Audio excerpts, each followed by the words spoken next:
kung wala ka rito sa tabi ko. I don't need your guidance. Hindi na ako uuwi dyan. Mamumuhay ako ng naaayon sa gusto ko at sa paraan na alam ko, okay? Evangelina, please naman. Dahil kapag nalaman ko na may pagtingin ka sa kanya, abay ako mismo ang lalapa sa kanya. Naintindihan mo ba ka?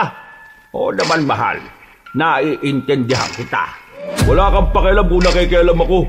Hindi ko hayaan na manalo kayo sa binabalak nyo. At kahit ikamatay ko to ngayon, sinusumpa kong mamamatay na rin ang lahi ninyo.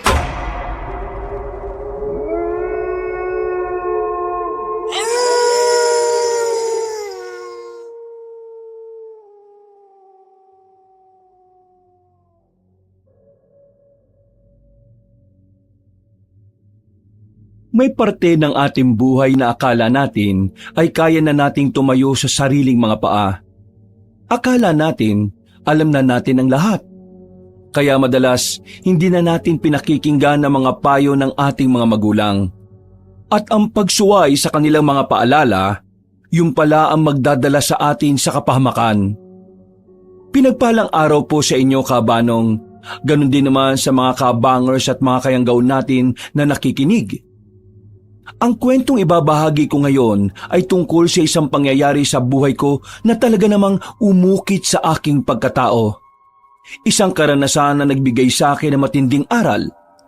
Dito ko napagtanto na hindi porke kaya na nating mag-isip kung ano ang tama at mali, ay tama na rin ang lahat ng desisyon natin sa buhay. At dahil sinuway ko ang aking ama, nalagay sa panganib ang buhay ko. Muntikan na akong makulong sa kamay ng tinatawag nilang aswang. Kilalanin niyo na lang ako sa pangalang Eva. Kabanong, mga kabangers at mga kayanggaw. Ito ang aking kwento.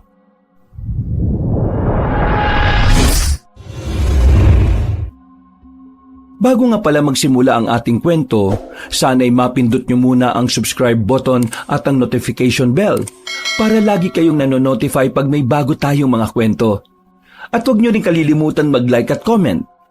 Napakalaking tulong po ito sa ating channel para mas makapagatid pa kami sa inyo ng mga magaganda at mga nakakapangilabot na mga kwento. At ngayon, sa ating pagpapatuloy.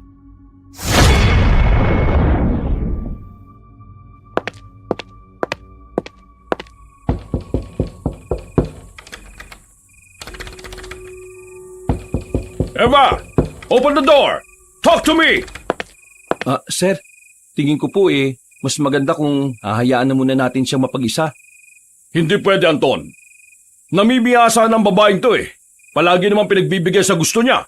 Pero sumusobra na Anong oras na Ngayon lang uuwi? Ano bang problema mo, Eva? Lahat naman binibigay ko sa iyo Ano bang minamaktol mo? Stop acting like a child! You're a woman now! Hindi ka na bata na kailangan ka pang laging kausapin tungkol sa mga bagay na dapat ginagawa mo't hindi. Okay na ba? What? Tapos ka na ba? Kasi gusto ko na magpahinga Nakainom ka na naman, no?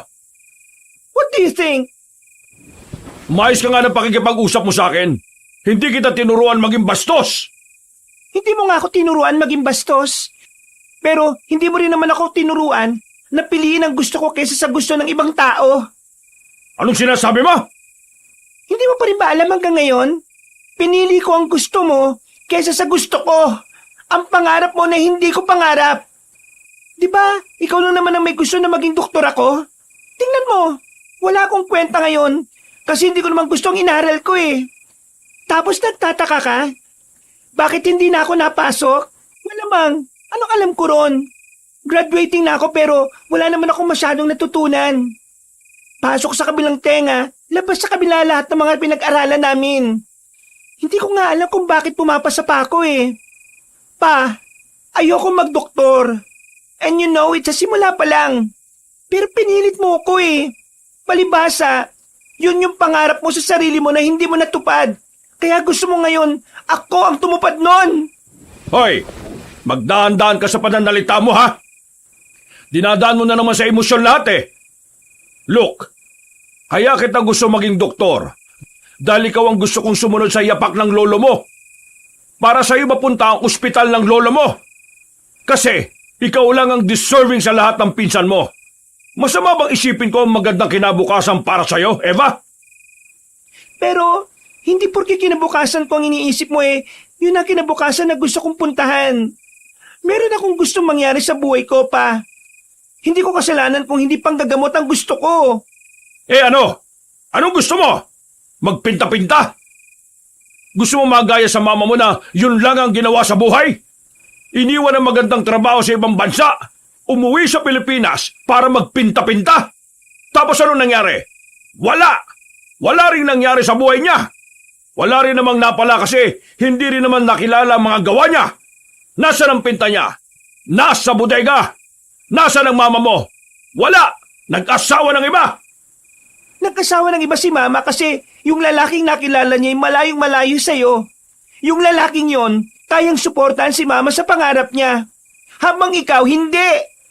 Kaya hindi ko rin talaga masisisi si mama kung bakit siya umalis Kahit din naman ako, ganun din ang gagawin ko. Itong talent ko sa pagpipinta. Kay mama ko to na, Mana. At ayaw kong masayang yon. Buti pa nga si mama Kahit na alam niyang pareho kami ng interes sa buhay, hindi niya ako pinilit na maging kagaya niya. Hinayaan niya akong piliin ang gusto ko. Samantalang ikaw, gusto mo akong maging kagaya mo. Maging kagaya ng ibang tao na hindi ko naman gusto maging. Kahit tanongin pa natin si Anton kahit kailan, hindi magiging tama na ipilit mo ang gusto mo para sa iba. Hindi ba, Anton? Ha? Tama naman. Opo, tama naman po ang sinabi niya. Tama!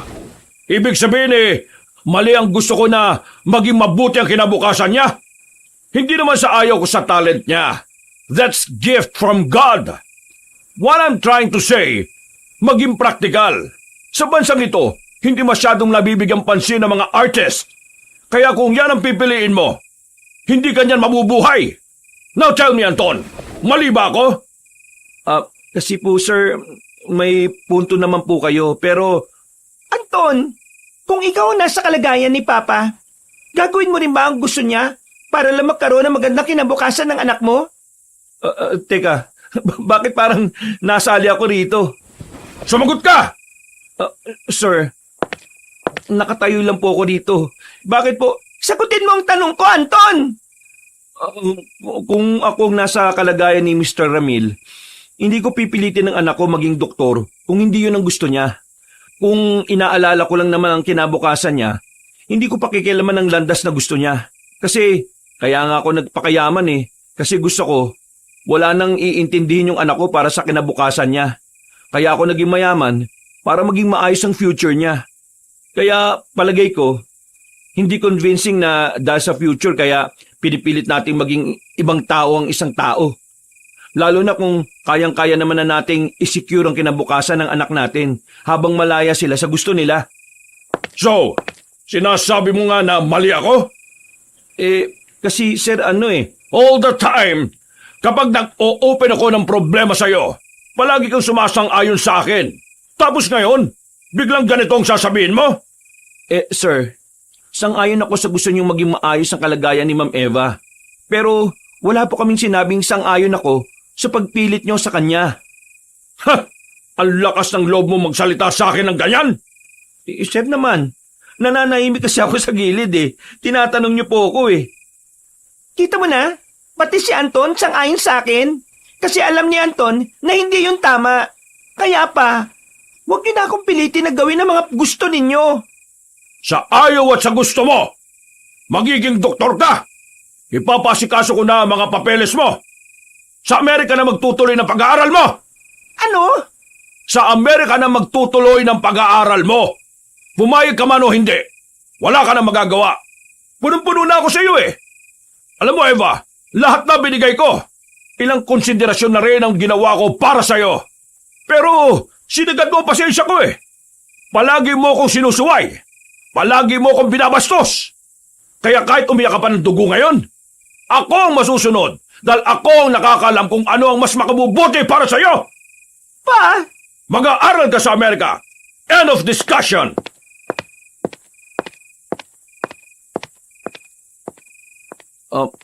Ma'am, puntahan ko lang si Sir ah. Baka kasi... No! Ano po? Samahan mo ako. Ma'am, malilintikan na naman ako kay Sir niyan eh. Samahan mo ako o maglalayas ako? Ay naku, pambihira naman ma'am oh.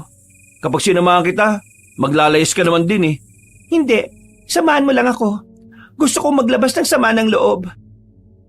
Kabanong, sobrang sama ng loob ko ng mga sandaling yon. Hindi ko alam pero pakiramdam ko, tuluyan nang nawala ang pakiramdam ng tatay ko sa mga bagay na gusto ko. Talagang ang gusto na lang niya ang dapat mangyari. Masama ang loob ko. Dahil mula nung bata ako, palagi na lang medical staff ang pinapabasa sa akin. Hindi ako nakapagpinta ng matagal dahil palaging may oras. Hindi ko gusto ang pagpipinta dahil yun ang talent ng mama ko. Gusto ko ang pagpipinta dahil nakakatulong yun sa akin. Mas nailalabas ko kasi ang lahat ng naiisip ko kapag ginagawa ko yun. Nagpatid ako kay Anton sa madalas kong puntahan sa tuwing masama ang loob ko. Daladala ko ang isang bote ng alak habang nakatanaw sa city lights. Nasa tulay kami noon. Parang nakikisama pa ang pagkakataon dahil walang gaanong dumadaan na ibang sasakyan. Nang matapos na rin akong sumigaw, tumigil na ako at lumaklak ulit ng alak. Ma'am Eva, bawal yatang mag-inom dito. Baka mahuli ka. Wala akong pakialam. Mas maganda nga na nasa loob ako ng kulungan para hindi na ako makontrol ni Papa. Ma'am, malilintikan ako kay Sir Ramil eh. Kapag nalaman niyang sinamahan kita rito, baka mawalan ako ng trabaho. Hindi niya malalaman kung walang magsasabi. Ma'am naman. Anton, 4 na taon ka na sa amin. Teenager ka pa lang. Driver ka na ni Papa. Ilang taon ka noon? 19, di ba? Nung unang dumating ka sa bahay, banas na banas ako sa iyo noon eh. Kasi kada galaw ko, sinusumbong mo ako sa kanya. Pero ngayon, nagtataka lang ako. Bakit parang lagi mo na akong tinutulungan? Parang dati, spy ka ni Papa eh. Eh kasi naman ma'am, nakaka-relate ako sa inyo. Bakit? Kinokontrol ka rin ba ng Papa mo? Hindi naman sa ganun. Nagagawa ko naman lahat ng gusto ko pero hindi ko lang alam kung matatanggap niya kapag nalaman niyang... Kapag nalaman niyang personal driver ka ng isang negosyante, eh ano naman? Kung mayayaman ang kapatid mo, eh di wow, sila na di ba? Pero ikaw, wala kang dapat na ikatakot. Kung di ka nila matanggap sa ganitong trabaho, problema na ng Papa mo yun.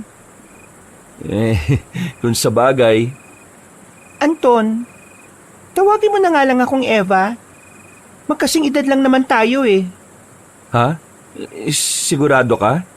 Oo, mas maganda pakinggan eh. At saka, kaibigan ng turing ko sa'yo, hindi trabahador. Sige.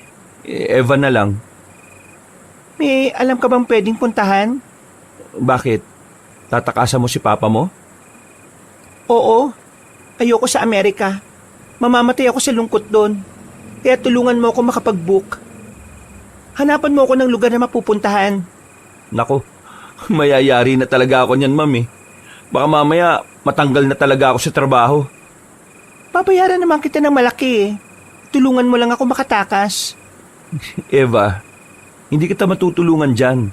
Kapag ginawa ko yan, para na rin kitang tinulungang kalimutan ng tatay mo. Ayoko mas lalo kayo magkagalit.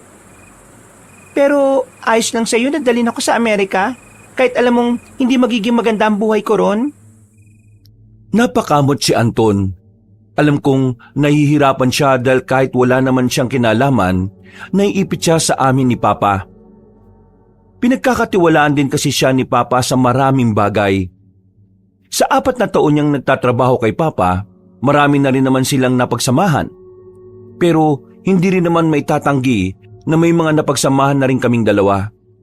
Bagay na naging dahilan kaya naging kaibigan na rin ang turing ko sa kanya.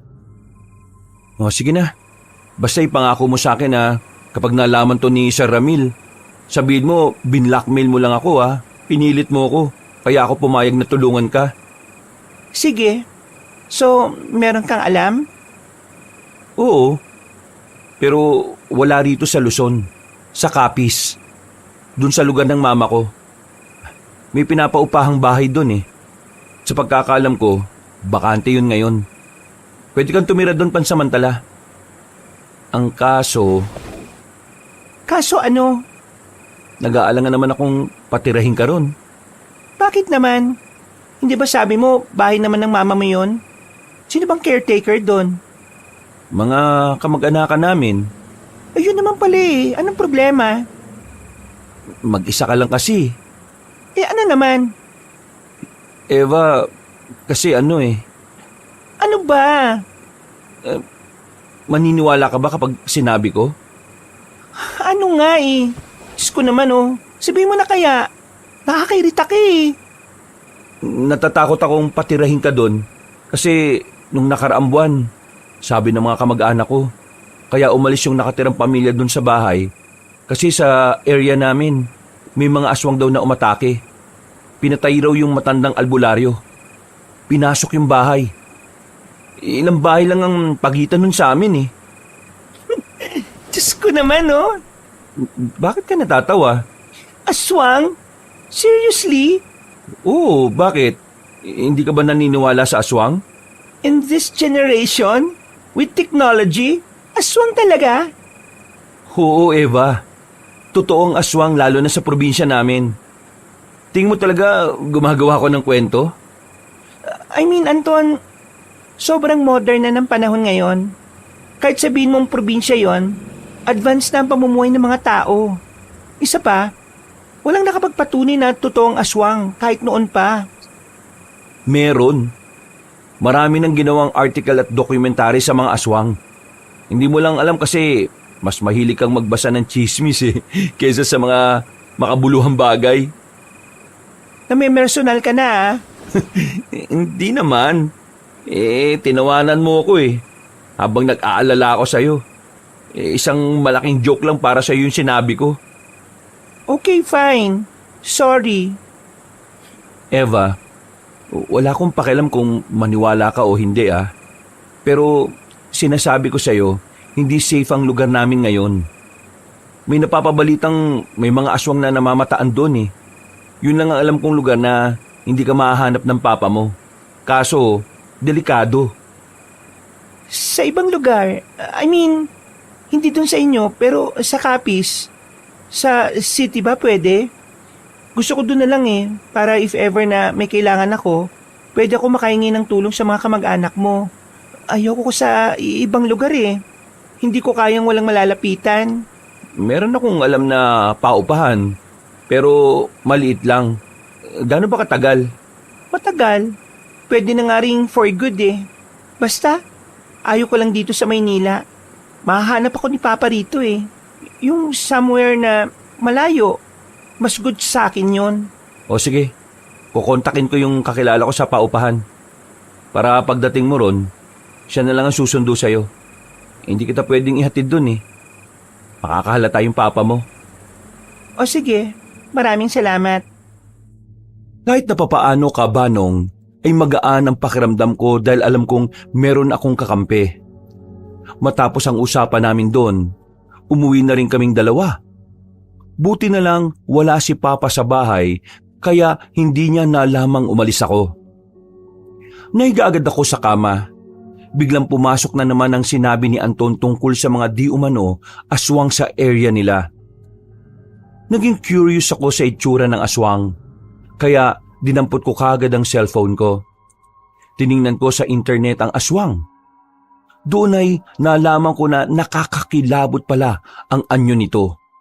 Pero hindi naman ako natatakot kasi unang-una, hindi naman ako naniniwala sa aswang. Sinakyan ko na lang ang sinabi ni Anton para hindi siya ma-offend. Aswang. Ano kaya yun? Ikatang isip lang naman yun eh.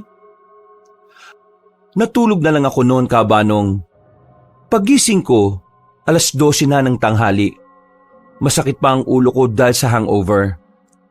Pagbaba ko ng dining room namin, walang nakahandang pagkain, walang nagluto. Ang mga kasambahay namin ay iba ang ginagawa. Tinanong ko si Mang Lenlen at ang sabi niya, hindi raw siya pinagluto ni Papa. Alam ko na agad kung bakit. Kaya naman kinuha ko ang pitaka ko sa taas. Walang laman na pera. Naubos ko na pala sa kakainom ng alak nung mga nakaraang gabi. Tumingin ako sa ref namin. Nakakaramdam na kasi ako ng gutom. Walang pagkain. Sinadya talaga ni Papa na wala akong makukuha. Siguro para parusahan ako. Kaya isa lang ang naisip kong paraan. Tinatanggalan ka ng Papa mo ng access sa lahat? Nagsisimula na sa pagkain? Nasa isang karinderya kami. Nilibre lang ako ni Anton dahil wala pa akong agahan at pananghalian. Buti na lang talaga may perang lalaking yon. Kaya nga, bago pa niya ma-freeze yung bangko, dapat makaalis na ako mamayang gabi. Aalis ako. Nakausap mo na ba yung kakilala mo? Ha? Mamayang gabi kagad? Nakausap mo na nga ba? Oo, nakausap ko na. Ang kaso, wala raw bakante. Mga 1 taong kontrata mga nakatira dun ngayon. Kung maghahanap ka naman ng ibang apartment, pwede rin naman. Pero kapag malayo na sa amin, hindi ka na mag-guide ng mga kamag-anak ko, ha? Doon na lang sa inyo. Nasabi ko na sa iyo, di ba? Delikado nga sa area namin sa ngayon.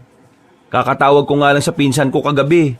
Ang sabi niya, may mga grupo na ng kalalakihan ang naglilibot sa lugar para hanapin yung mga aswang doon.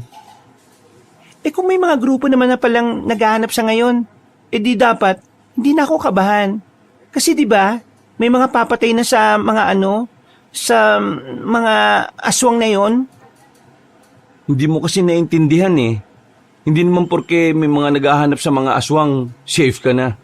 Ikaw pa naman, galakan tao. Labas ka ng labas. Baka mamaya, ikaw yung makasalubong ng mga aswang. Ano mangyayari sa'yo? Tigo ka na, di ba? Hindi naman ako masyadong lalabas ng bahay. Doon lang naman ako basta nandun lahat ng kailangan ko.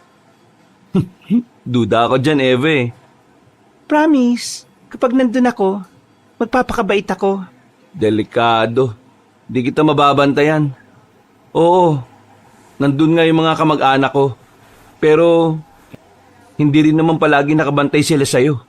May mga sarili mga buhay din naman yung mga yun. Anton, ikaw lang ang pag-asa ko. Kapag hindi ako nakaalis kagad, wala na ako magagawa. Kaya sige na, pumayag ka na. O sige, ganito. Papayag ako, pero may mga kondisyon. Anong kondisyon?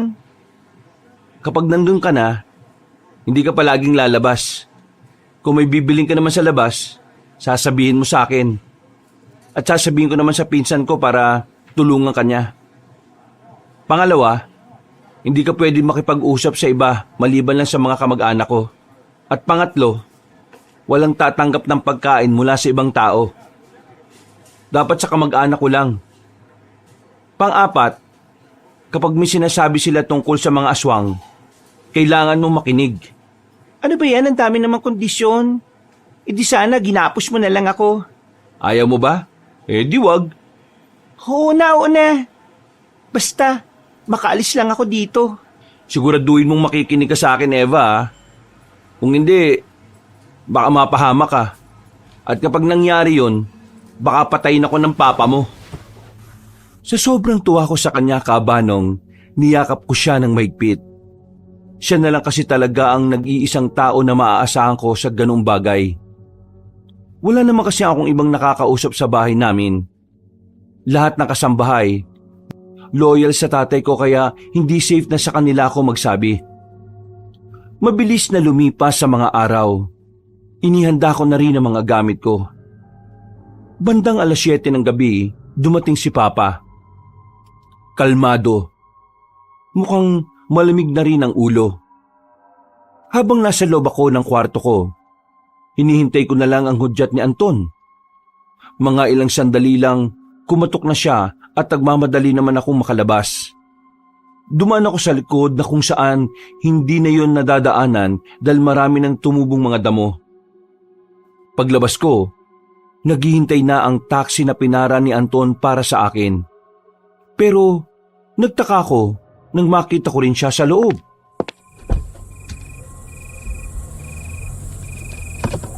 Oh, Bakit ka nandito?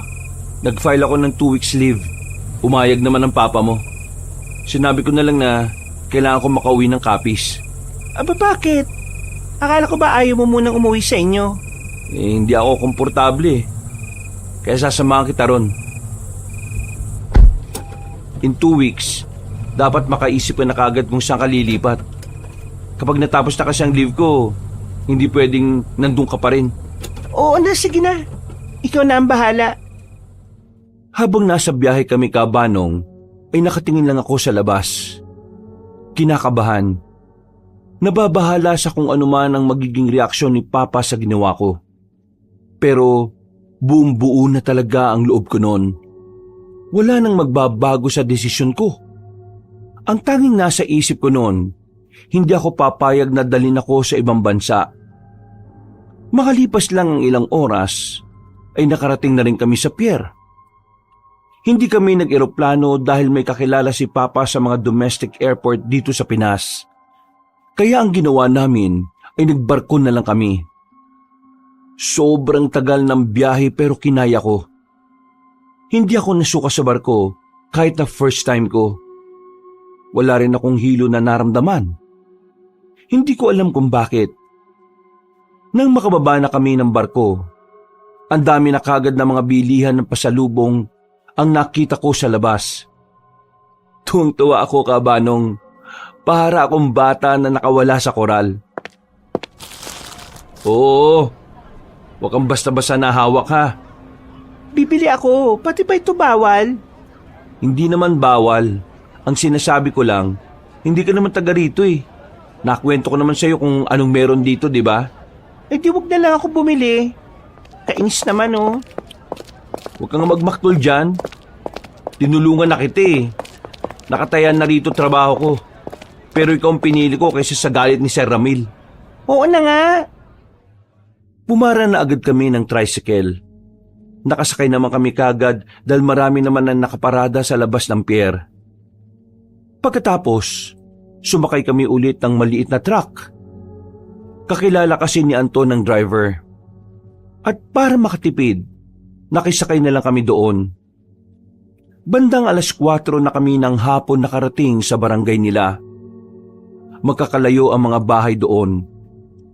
Malayong malayo sa Maynila na sobrang dikit-dikit na mga kabahayan.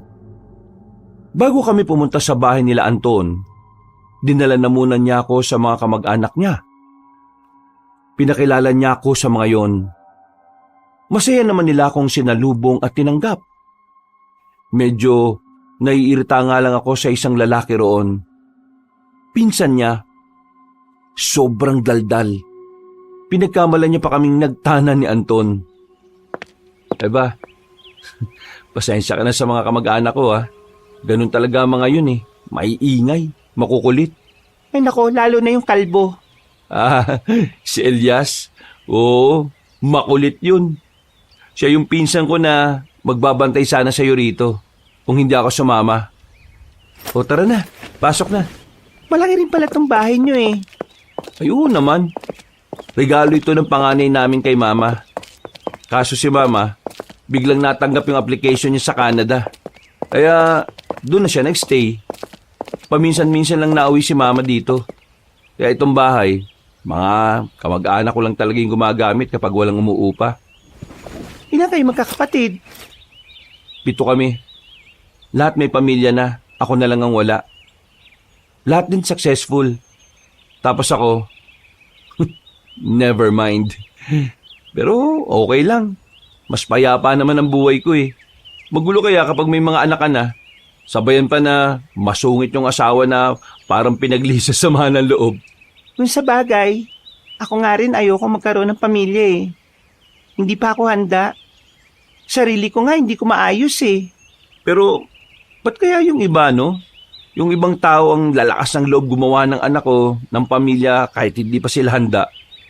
Tapos, kapag nahirapan, sa magulang aasa, hindi ba kawawa naman yung mga batang ginagawa nila? Puro kasi init na katawan ng ginagamit nila, hindi utak Puro bukaka, puro tuwad. Akala mo naman may mga pera. Magbubuntis ng 9 na buwan. Kapag manganganak na, walang pabayad sa ospital. Kaya hindi mo unlad ng Pilipinas eh. Kasi may mga ganyang tao. Tapos, alam mo kung ano pang nakakabwisit dyan. Kapag may mga pang-ayuda, yung mga walang trabaho, walang ginagawa sa buhay. Yung may maraming anak na wala namang ginawa kundi mag-anak na mag-anak. Sila pa'y nakakakuha ng mga ayuda na yan. Pero yung mga taong hirap sa trabaho, nagsisikap kumita, nagsisikap sa buhay, at nagbabayad ng maayos na buwis, sila yung nakakatanggap ng ayuda, lalo na sa mga kalamidad. Mismo. Ganyan din ang naiisip ko eh. Akalain mo yun? Pareho pala tayo ng mga nasa isip tungkol sa mga ganitong bagay. Mag-rally kaya tayo. Buang. Pumasok na lang kami sa loob, Kabanong. Malinis naman ang bahay. Halatang inaalagaan. Wala akong makitang alikabok sa mga lamesa. Malawak ang sala at meron ding second floor. Maganda ang design ng bahay. Pakiramdam ko nga noon, magiging maganda ang pagtira ko doon. Hindi ko na lang din pinansin ang sinabi ni Anton tungkol sa mga aswang dahil para sa akin, kwentong bayan lang yon na hindi namamatay. Pag-akyat ko sa itaas, inilagay ko na kagad ang mga gamit ko sa cabinet. Biglang tumunog naman ang cellphone ko. Tumatawag si Papa. Sandali kong tinitigan yon pero hindi ko rin sinagot at pinatay ko na lang ang cellphone. Pagsapit naman ng gabi, bumaba na rin ako sa sala. Kakagising ko lang noon mula sa halos 2 oras lang natulog. Napatigil ako sa dulong baitang nang makita kong may kasama kaming ibang tao. Naroon ang pinsan niyang si Elias. Nakangiti pa sa akin nang makita nila ako. Sakto, tatawagin pa lang sana kita para kumain eh. Kain ka na, Mami Eva.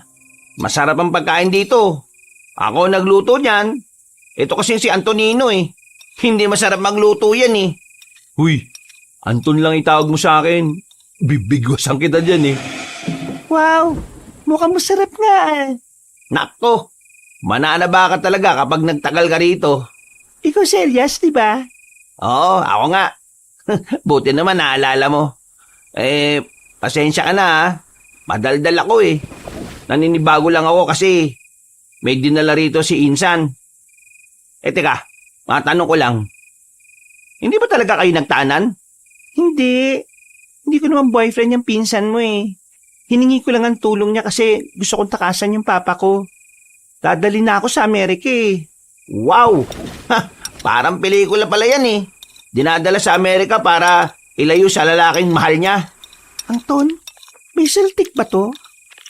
Ganyan talaga yan. Pero alam mo, kung ano nakakatawa? Yung love story, maaluan ng horror. Uy, pinagsasabi mo. Nakausap ko kanina si Mang Ingkong eh. Meron silang nakainkwentro na naman na aswang. Napatay nila. Ha? Totoo? Oo, totoo naman eh. Gusto niyo ba makita? Pwede naman natin puntahan pagkatapos nitong hapunan. Ay, tayo na lang. Magpapahinga na kasi ako eh. At meron din akong aasikasuhin. O-order lang ako ng mga canvas para makapagpinta na ulit ako dito. Narinig mo. Hindi pwede. Kaya dito lang kami. Pero, ang cool nun. Nakahuli sila ng aswang pero ang problema nga lang, since napatay nila yon, matik. Gaganti yung mga aswang. Nananakot ka lang eh. Alam mo namang may ibang tao. Hindi ako nananakot ha. Siyempre dapat malaman niya na yung mga lugar na pinuntahan niya, hindi gaya ng Maynila. Ganun ka totoo na may aswang? Naniniwala ka ba sa Diyos? Oo naman no. Ganun ka totoo na may aswang? Minsan, wag na muna natin pag-usapan yung ganyan. Kararating lang niya dito eh. Hayaan mo na munang makapag-relax yung tao. Di sige. Kayong bahala.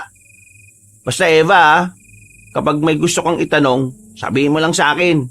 Marami akong nalalaman na pwede mo ring malaman. Hindi na ako sumagot, Kabanong. Ngumiti na lang ako ng papilit. Pero ang totoo, iritado na talaga ako sa pinag-uusapan nila.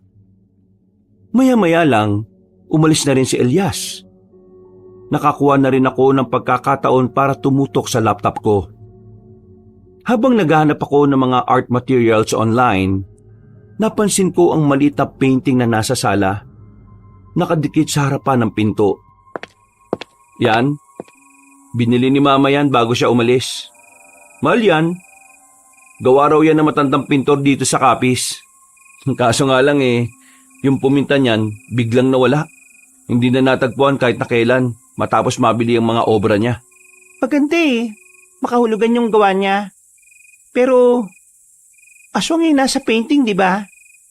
Oo, aswang nga. May usap-usapan nga na dahil sa mga painting na ginawa niya, kaya siya nawala. Inaala ng karamihan mga aswang ang kumuha sa kanya. Talagang buhay na buhay yung usapin ng aswang, ha? Oo, kapag dito ka tumira, di magtatagal maniniwala ka na rin Pero sana, wag mong makita. Kasi baka hindi mo kayanin yung takot Mas takot pa ako mamuhay sa Amerika ng mag-isa. Kesa dyan sa sinasabi niyong aswang-aswang na yan, no? Hindi naman kita pipiliting maniwala. Ikaw na lang ang bahalang humusga rito habang nandito ka pa. Tumango na lang ako sa kanya, Kabanong.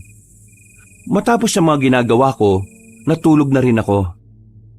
Sa sobrang pagod, hindi na ako namahay. Agad ako nakatulog at kinabukasan, maaga rin naman akong nagising. Hindi ako sanay sa katahimikan ng paligid. Sa bahay kasi, maaga pa lang maririnig mo na agad yung mga ingay sa labas. Pagbaba ko, nakita kong palis na si Anton kasama ang pinsan niyang si Elias. Oh, saan kayo pupunta? Mamimili kami ng mga pang-imbak sa ref. Ay, sama ako. May usapan tayo, di ba?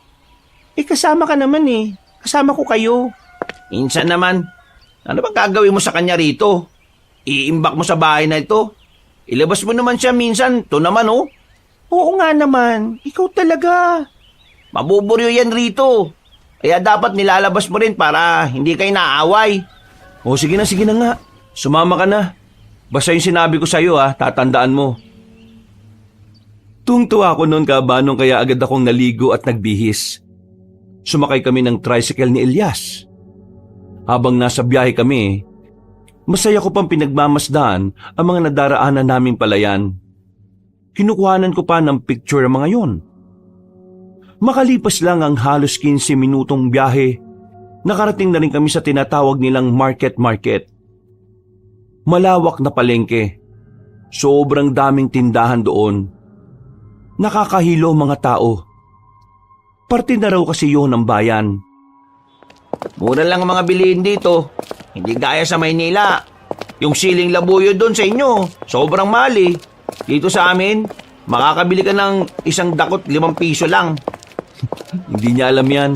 Hindi naman namamalengke yan sa kanila Ay, oo nga pala Mayaman ka nga pala. Kapag nakauwi ka na lang sa inyo, kwento mo na lang sa mga kasambahay ninyo na mas mura ang mga bilihin dito. He, manahimik ka na nga. Inugulo mo na naman Tingnan mo, iritado na naman sa'yo. Lumapit na kami sa tindahan ng mga gulay at nagsimula na rin silang bumili. Habang ako, Kabanong, nasa gilid lang. Nililibot ang tingin sa paligid. Maya-maya lang, napansin ko na lang ang isang matandang babae na nakatingin sa akin. Ngumiti ako sa kanya, pero nanatiling seryoso ang mukha niya. Akala ko nung una, meron siyang sasabihin sa akin. Sinubukan ko siyang lapitan, pero naglakad siya palayo. Sinundan ko siya pero hindi ko na siya nakita. Mabuti na lang ay nasundan din ako nila Anton at Elias. Eva naman, saan ka ba nagpupunta? Kinabahan naman ako sa iyo Eto, gusto ko kasi nito Ano? Nakakain ka ng ampalaya? Ayos Oo, bili tayo nito. Nagdahilan na lang ako noon sa kanila, Kabanong. Pero ang totoo, naging curious ako roon sa matanda. Pakiramdam ko kasi, may gusto talaga yung sabihin. Makahulugan kasi ang tingin niya sa akin.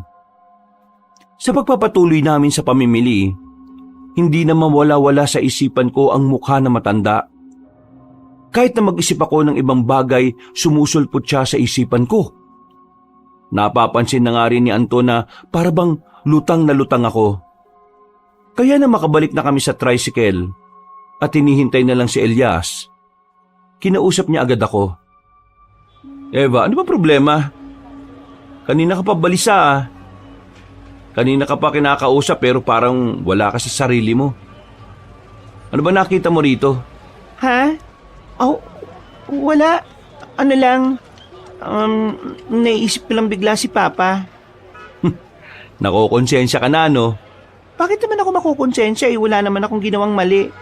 Tama lang naman na tumakas ako kasi ikukulong niya ako sa lugar na ayaw ko. Kagabi kasi tumatawag siya Hindi ko sinagot. Pinatay ko na lang yung cellphone ko. Handa ka ba talagang tanggapin kung anong magiging kapalit ng naging desisyon mo? Pupunta ba ako dito kung hindi? Pinag-isipan ko ang lahat ng ito, Anton. Kaya wag mo kong alalahanin. Naniniguro lang ako no? Ayaw ko naman na bigla ka na lang mangiyak-ngiyak dyan kasi nagsisisi ka na. Ako? Magsisisi? Hello? Well, sabi mo yan ha. Panindigan mo yan. Oh, mukhang malalim ang pinag-uusapan nyo ah. Base sa inyong mga mata ang mga Hoy, dami mong sinasabi. Sakay na. Pagmaneho mo na kami. doon naman, nagsasalita pa nga yung tao Nakabalik naman kami ng ligtas sa bahay. Agad naman silang nagluto habang ako, hindi ko pa din alam kung paano ako o-order ng mga gagamitin ko sa pagpipinta. Nasa cellphone ko na kasi lahat ng magagandang site kung saan ako nakuha ng matitibay na kagamitan. Nang buksan ko ang cellphone ko, biglang tumawag si Papa. Hindi ko alam kung ano ang pumasok sa isipan ko, pero napagdesisyonan kong sagutin yon. Hello, Eva. Nasaan ka? Magdamag na kitang pinapahanap Nasaan ka na naman ba nagpunta? Akala mo ba walang nag-aalala sa'yo rito? Umuwi ka ng bahay ngayon din. Hindi na ako uuwi dyan pa. Anong pinagsasasabi mo? Umuwi ka rito. This is your home, Eva. Kaya? Home? Home ang tawag mo dyan? Home talaga? Tapos may tatay akong kinokontrol ang sarili kong buhay? Listen pa, hindi na ako uuwi dyan dahil ayaw kong dalin mo ako sa Amerika. Never! Eva, wag mong sinasagad ang pasensya ko, ha? Kung nasan ka man ngayon, kayang-kaya kitang ipahanap. Then do it! Go ahead! Try to find me! Ang lakas ng loob mo, ha? Ano bang nangyayari sa'yo, ha? Ginagawa ko naman ang lahat ng ito para din naman sa'yo. Bakit ka ba ganyan? Ibigay mo ang kalayaan na gusto ko at malalaman mo kung anong tunay na makapagpapasaya sa akin pa. I'm tired. Please, huwag mo na akong kontrolin. Hayaan mo na lang akong gawin kung anong gusto ko. Muwi ka na muna rito sa bahay at dito natin pag-usapan ng mga bagay na yan. Anong tingin mo sa akin, bata? Alam kong kapag umuwi ako dyan, hindi na ako makakaalis. Matanda na ako pa. Alam ko na ang dapat kong gawin sa buhay ko. Okay, fine. Sige, hindi na kita dadalhin sa Amerika. Pero sana, huwag kang umalis sa bahay natin. Bahala ka na sa buhay mo. Gawin mo kung anong gusto mo. Magpinta ka, kahit na ano. Huwag kang maging doktor. Gawin mo ang gusto mo. Basta isa lang ang hiling ko sa'yo. Huwag mo kong aalisan ng karapatan na maging ama sa'yo. Kasi, kahit may isip ka na, hindi lahat alam mo na.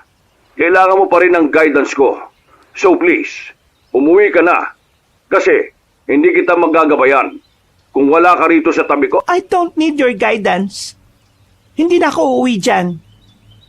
Mamumuhay ako ng naaayon sa gusto ko at sa paraan na alam ko, okay?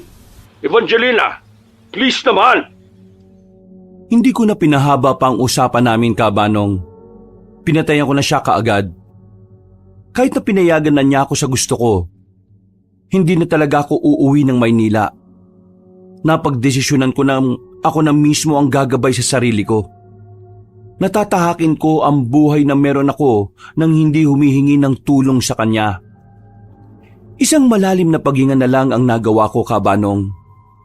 Naramdaman ko na lang din na meron ng tumutulong luha sa mga mata ko.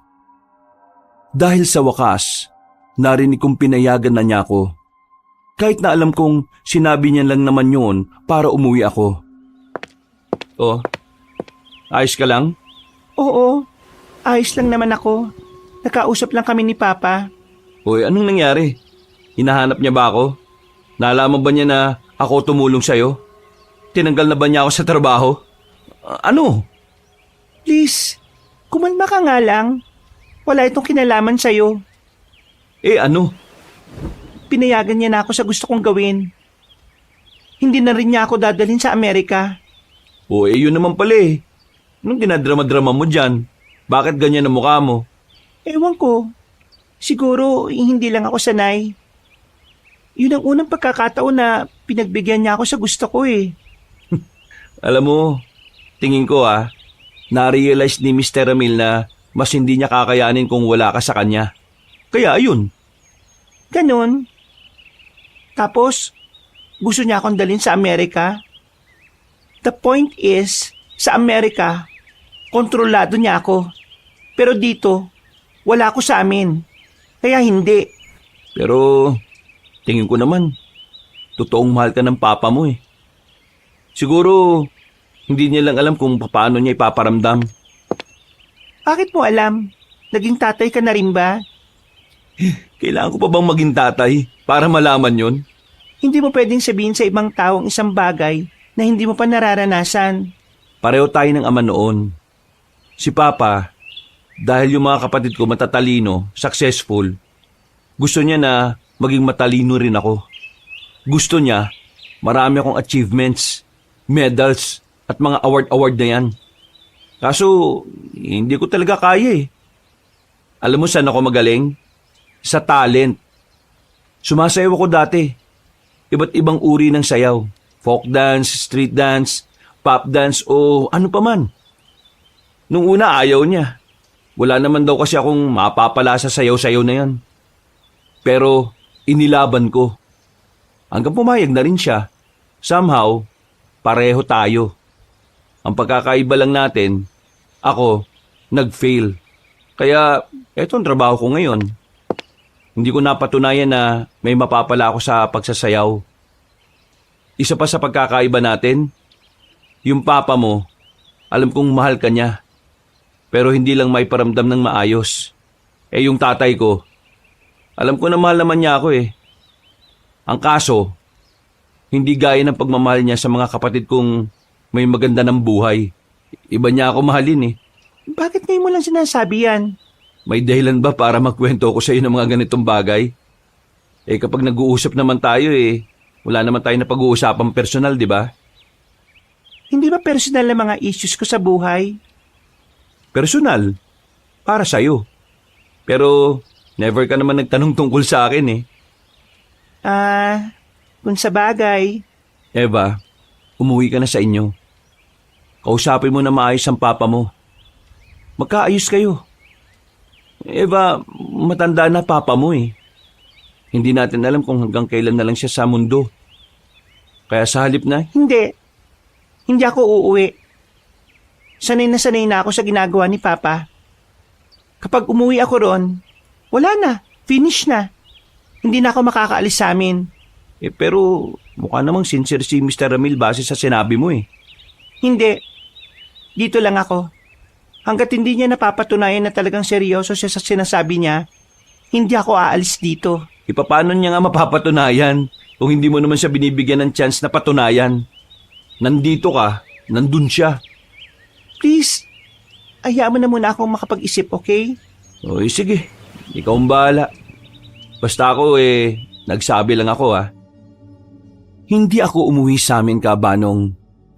Kahit makailang beses nang tumatawag si Papa ay hindi ko na rin sinasagot. Nagpalit na rin ako ng SIM card. At kahit pinilit ako ni Anton, hindi na rin niya ako makumbinsi. 3 araw pa ang nakalipas, unti-unti na akong nagiging kampante sa lugar nila. Maaliwalas ang paligid, Ang sarap ng pakiramdam ko sa bahay. Mababait din naman kasi ang mga kamag-anak ni Anton. Kahit na hindi nila ako samahan, nakakalabas na rin ako ng mag-isa. Dahil sa dami ng nangyari sa mga nakalipas na araw, nakalimutan ko na ang mga bagay na gumugulo sa isipan ko. Pero nang dalhin ako sa isang panaginip nung hapon, biglang naalala ko ang matandang nakita ko sa market. Pinangungot yata ako Nagising ako nung hapon na yon, Kaabanong. Laking pasasalamat ko kasi nagawa kong takasan ng pangit na panaginip na yon. Nagtataka ako noon, Kaabanong. Hindi ko alam kung bakit pumapasok sa panaginip ko ang matandang babae. Nakangiti lang naman siya sa panaginip ko. Pero hindi ako komportable sa ngiting yon. Lalong-lalo na kapag nagtatama ang tingin namin. Buti naman, gising ka na, Eva. May gagawin ka ba mamayang gabi? Ilang beses ko namang sasabihin sa'yo na hindi tayo talo. Pambira. Hindi naman yung tungkol dun eh. Oo, alam kong hindi mo ako gusto. Pero tinanggap ko na naman na yun. Ikaw itong laging nagbabanggit eh. Tanggap ko nang binased mo ko, no? Kaya move on na. Sino ba naman kasing matinong babae ang sasagutin ka? Ilang araw pa lang naman tayo magkakilala. Isa pa, nasabi sa akin ni Anton na siraulo ka daw eh. Anip talaga tong pinsan ko. Siniraan pa ako. Ano bang sasabihin mo? Death anniversary kasi ng tiyuhin namin. Mamayang gabi, may handaan dun sa kabilang bahay. Marami kaming nandun.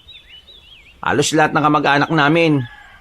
Kaya sabi ng ibang tiyahin namin gusto ka raw nilang makita. Si Anton. Siyempre kasama yun. Ako lang ang nagsabi sa'yo kasi umalis siya ngayon eh. May binili sa bayan. O paano? Mamaya mga bandang 7. Baba ka na lang kapag ready ka na. O sige na, una na ako. Sandali. Bakit? May sasabihin ka pa ba? Kapag binabangungot ka ng paulit-ulit, anong ginagawa mo? Ha? Hindi mo alam yung bangungot? Alam ko. Ibig ko sabihin, binabangungot ka ba? Ngayon lang, oo. Buti nagising ako. Tapos nung nakaraan din, mga siguro 4 na beses na. 1 beses sa gabi, 3 beses sa ganitong oras, kapag malapit ng mag 6 p.m. Kapag 1 beses kang binangungot, pwedeng dahil lang sa pagod. Sa kung ano yung nakita mo bago natulog o kung ano man yung napanood mo. Pero yung paulit-ulit, may ibang kahulugan na yan. Ibang kahulugan na ano? Sabi ni Anton, hindi ka naman naniniwala sa mga kakaibang bagay eh. Baka hindi ka rin naman maniwala sa akin. Sabihin mo na. Mali mo naman maniwala ako, di ba? Sabi kasi na matatandang kamag-anak namin, ang paulit-ulit na masamang panaginip, masama rin pangitain. Pwede raw, baka magkaroon ng masamang pangyayari sa taong nananaginip nun. Ha? Paano? Meron bang scientific explanation yan? Kailan pa nagkaroon ng scientific explanation yung mga paniniwala? Kung paniniwala lang palang basihan, paano naman ako maniniwala dyan? Nasa sayo na yan, kung maniniwala ka. Ang akin lang naman sinasabi ko sa'yo, para kahit paano magkaroon ka ng basihan. Pero kung sakaling lumalayang panaginip mo, huwag kang magdalawang isip na magsabi sa amin ha. Tandaan mo, napapalibutan ka ng pamilyang maraming paniniwala. Kagaya ng... Maraming bagay. Mga bagay na ayaw mong paniwalaan. Kagaya ng aswang? Kagaya ng aswang. Sige na, bumaba ka na. Mamaya ha. Mabilis na lumipas sa mga oras. Sumapit na rin ang kinagabihan. Nagbihis lang ako ng simpleng kasuotan. Ayoko rin naman na mangibabaw ako sa okasyon na hindi naman para sa akin. Isa pa, ayaw kong ituring nila akong mataas dahil lang galing ako sa pamilyang marangya. Sigurado ka bang gusto mong sumama? Bakit ba parang ayaw mo? Hindi naman. Baka kasi hindi mo magustuhan yung mga maririnig mo mamaya. Bakit? Ano bang meron? May pag-uusapan ba silang masamang plano? Mga kidnapper ba yung mga kamag-anak mo? Parang hindi naman sila ganun eh. Baliw. Di naman ganun, no? Ano nga? 7 taon nang wala ang tiyuhin namin ngayon. At tuwing anniversary ng kamatayan niya, palagi na pag-uusapan ng dahilan kung bakit siya nawala. Bakit? Ano ba kinamatay niya? Hindi ka naman maniniwala eh. Pero lahat, aswang ang tinuturong pumaslang sa kanya. Aswang na naman? O di ba? Hindi mo agad nagustuhan? Paano pa kapag nandun ka na mamaya? O sige na, tuloy mo. Kung hindi ka interesado, wag mo nang pilitin ng sarili mo. Sige na nga kasi. Sabi mo kung anong nangyari. Para pagpunta ko ron, meron na akong ideya sa pag-uusapan nila. Yung chewing kasi namin na yon, madalas nasa gubat para mangaso. Nagkataon na yung nahuli niyang baboy ramo aswang pala. Pumalag yung baboy ramo kaya nakatakas. Sabi ng mga kasama niya, akala nila hindi na raw babalik. Pero nung gumabi habang papauwi sila may umatake sa kanilang lalaking may timang balat. Direktang inatake si Tiyo. Biruin mo, marami silang naglalakad sa gubat na yun pero si Tiyo lang talaga yung inatake. At ang mas malupit pa doon, ang sabi ng mga kasama ni Tiyo, nakita nilang naging anyong baboy ramo yung aswang at saka tumakbo na mabilis. May mahabang kalmot si Tiyo sa mukha hanggang sa dibdib niya Di na siya nakaabot ng ospital. Sa mismong gubat pa lang, patay na siya. Sobrang lalim kasi nung kalmot Parang hiniwa ng katana. Ganun pala nangyari? Ganun pala. Akala mo naman naniniwala talaga siya Wala naman akong sinabing maniniwala ako, di ba? Ang sabi ko, kwento mo lang. Tara na nga. Basta, ikaw na lang bahalang umintindi kung ano man ang maririnig mo doon Naglakad na kami paalis ng bahay, Kabanong. Pagdating namin sa bahay ng isa sa mga tiyuhin nila kung saan dinaos ang okasyon, marami na sa mga kamag-anakan nila ang nasa malawak na bakuran. Ang iba, nagiinuman na. Pero ang iba naman ay nagkukwentuhan ng tahimik. Pabulong ang mga boses nila. Hindi sila gaya ng mga tsismosa na abot hanggang kanto yung boses. Ngumiti ako sa kanila nang batiin nila ako. Dinala na muna ako ni Anton sa loob. Doon pinakilala niya pa ako sa iba niyang mga kamag-anak. Kumain kami ng sabay kasama si Elias. Maya-maya, lumabas na rin kami. Nagsimula akong makihalubilo sa kanila. Pero dahil nga hindi naman ako sanay sa maraming tao, mabilis na naubos ang lakas ko. Kaya bandang 10:00, nakiusap ako kay Anton na mauuna na akong umuwi sa bahay. Pumayag naman siya dahil siya ang unang nakapansin na parang hindi na ako interesado sa mga kaganapan. O ano, atid na kita? Hindi na, kaya ko na to. Isa pa, hahanapin ka nila Iatid na kita.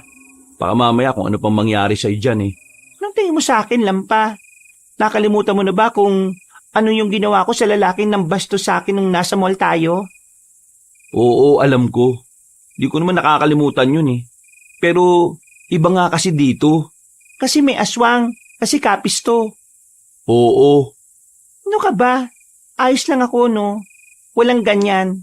At kung sakaling meron man, hindi naman uubra sa akin yung mga yan Sigurado kang kaya mo Oo nga, ang kulit mo naman. O sige na, bumalik ka na sa loob. Kailangan ka nila ron. Tumango na lang si Anton, Kabanong. Pagpasok niya ng gate, sinimulan ko na rin ang paglalakad. Hindi naman kalayuan ang bahay na tinutuluyan ko doon. Kayang-kayang lakarin. At isa pa, gumagana naman ang ilaw ng mga poste kaya hindi ako masyadong naiilang maglakad. Dinukot ko na lang ang cellphone ko para libangin ang sarili ko. Pero habang tutok ang mga mata ko sa screen, naramdaman kong parang merong sumusunod sa akin. Sinuyot ko ng tingin ng paligid. Sino yan? Kung sino ka man huwag mo akong pagtripan. Hindi mo alam kung ano ang kaya kong gawin. Walang sumagot sa akin, Kabanong. Pero nung mga oras na yon, mas lalo ko pang narinig ang mga kaluskos sa paligid. Sinarado ko na ang mga kamao ko. Aminadong kinakabahan ako pero ang nasa isipan ko ay hindi aswang, kundi holdapper ang gumagawa ng mga ingay na yon. Pinagpatuloy ko ang paglalakad ko, pero nagulat ako nang biglang may nakita kong isang matandang nakatayo sa gilid ng poste. mahaba ang buhok niya. Pero hindi ko maaninag ang itsura. Sino ka? Ikaw ba yung sumusunod sa akin? Isang berhen. Ha? Ano sinasabi mo? Ikaw ay berhen. Oo nga, virgin pa ako. Ano naman ngayon? Inggit ka ba? Ikaw ang nararapat para sa kanya. Pinagsasabi mo, Manang. Trippings ka ba? Huwag niyo akong guluhin, ha? Maglalakad na sana ako nang marinig kong parang umangil siya. Pagkaharap ko ulit, nakita kong parang lumulutang na yung buhok niya at yung mukha naman niya ay hindi na nakakatuwa. Nakakatakot na, Kabanong. Nakakakilabot. Ang una kong ginawa, tumakbo ng mabilis palayo roon. Pero hindi ko inaasahan na masusundan niya ako. Nang lumiko ako sa isang kanto, bigla siyang nasa harapan ko na. Saan ka pupunta? Hindi mo maaring iwasan ang kapalaran mo. Ikaw ang pag-asa namin. Sumama ka sa akin. Sino ka bang bruwa ka? Ano ka ba? Tantanan mo nga ako. May galang ako sa matatanda pero kung makulit ka, sasapakin ko yung pagmumukha mo. Isasama na kita kung saan ka dapat na babagay. Ikaw ang pag-asa naming lahat. Sa iyong dugo nakasalalay ang makabagong henerasyon ng mga aswang. Aswang? Aswang ka? Oo, aswang ako. Di ako naniniwala, no? Ang pangit mo. Tumakbo ulit ako, Kabanong. Hindi ko alam kung saan ang direksyon ko basta ang tanging nasa isip ko, maiwanan ng matandang yon. Pumasok ako sa kagubatan na nagbabakasakaling hindi na niya ako makita roon. Mas marami kasing puno doon na pwede kong mapagtaguan. Makalipas lang ang halos 5 minuto, muli akong lumabas. Babalik na sana ako sa kalsada pero bigla na naman siyang lumitaw sa harapan ko. Nasampal ko siya ng malakas. Kaliwat kanang palad ko ang ginamit ko sa kanya. Nakaramdam siya ng pagkahilo kaya nagmamadali akong tumakbo paalis. Pero sa kasamaang palad, nadulas ako at nahulog sa bangin. Hindi naman malalim ang bangin pero marami mga kahoy na nakabara. Tumama ang likod ko roon. Tumama rin ang ulo ko na nagdulot sa akin ng matinding pagkahilo. Susubukan ko sanang makatayo pero parang sobrang bigat ng katawan ko. Bago ako nawalan ng malay, nakita ko na lang na hinihila na niya ako paakyat. Kabanong, paggising ko, nasa isang bahay na ako na hindi ako pamilyar. Sementado, pero alam kong hindi yun bahay ni Anton. At ang masakla pa ron, wala akong maalala. Tumingin ako sa gilid. Nakita kong isang matandang babae. Tahimik na naghihiwa ng gulay sa maliit nilang kusina. Napalingon siya sa akin at napangiti nang makitang gising na ako. Nasa sofa ako noon. Iha, gising ka na pala. Mabuti naman kasi nakapaganda na ako ng makakain mo. Kumusta pakiramdam mo? Masakit po ang ulo ko pero sino po ba kayo? Nasaan po ako? Anong lugar to? Halak ka. Hindi mo na ba ako naalala? Wala po akong maalala eh. Hindi ko rin alam kung saan ko nakuha itong sugat ko sa bandang noo ko. Pati na rin itong mga gasgas ko sa paa. Sino po ba kayo? Ano po bang lugar to? Diyos ko. Hindi kaya nagkaroon ka ng amnesia, Apo? Apo? Oo, Apo kita. Hindi mo ba maalala? Hindi ko po maalala eh. Diyos ko, ano ba nangyari sa'yo? Akala ko naman simpleng aksidente lang ang nangyari. Nabura pa lang alaala mo. Ano po ba nangyari sa akin? Nangunguha kayo ng mga mangga ng mga pinsan mo. Tapos, nalaglag ka. Sumabit ang paa mo sa mga sanga. Tapos pagbagsak mo, tumama ka sa ugat ng puno. Kaya ayan, pumutok yung bandang noo mo. Wala ka ba talaga maalala? Wala po ako maalala talaga eh. Talagang hindi mo ako makikilala. Wala kang maalala eh. Basta, ako ang lola mo. Si Lola Tonya. Gulong-gulo ang utak ko noon, Kabanong. Wala talaga akong mahalukay sa utak ko. Kahit na anong gawin ko, kahit ang pangalan ko noon, hindi ko rin alam. Sinabi lang sa akin na matanda na Emmy ang pangalan ko. Noong mga sandaling yon, unti-unti akong naniwala na siya nga ang lola ko, na doon talaga ako nakatira. Na matagal ko nang kinagis na ng lugar na yon, pero sa kaloob-looban ko, nararamdaman kong parang may kakaiba. Para bang may mali. Para bang may mga bagay na hindi ko talaga alam at dapat ko lang talagang maalala. Pero sadyang blanco talaga ang utak ko. Huwag mo na munang pilitin na may maalala ka, Apo. Kasi baka lalong sumakit ang ulo mo. Bukas ng umaga, ipapasuri kita sa kakilala ko. Pero sa albularyo lang, ha? Alam mo namang walang ospital dito sa atin. Nag-aalala ko baka mamaya kung ano na nangyari sa'yo. Sige po. Gusto mo bang lumabas? Gusto mo bang makita ang mga pinsan mo? Pati na rin si Bideng. Si Bideng? Sino po yun? Siya ang mapapangasawa mo. 6 na buwan na mula nang pumayag ka sa kanyang magpakasal, Apo.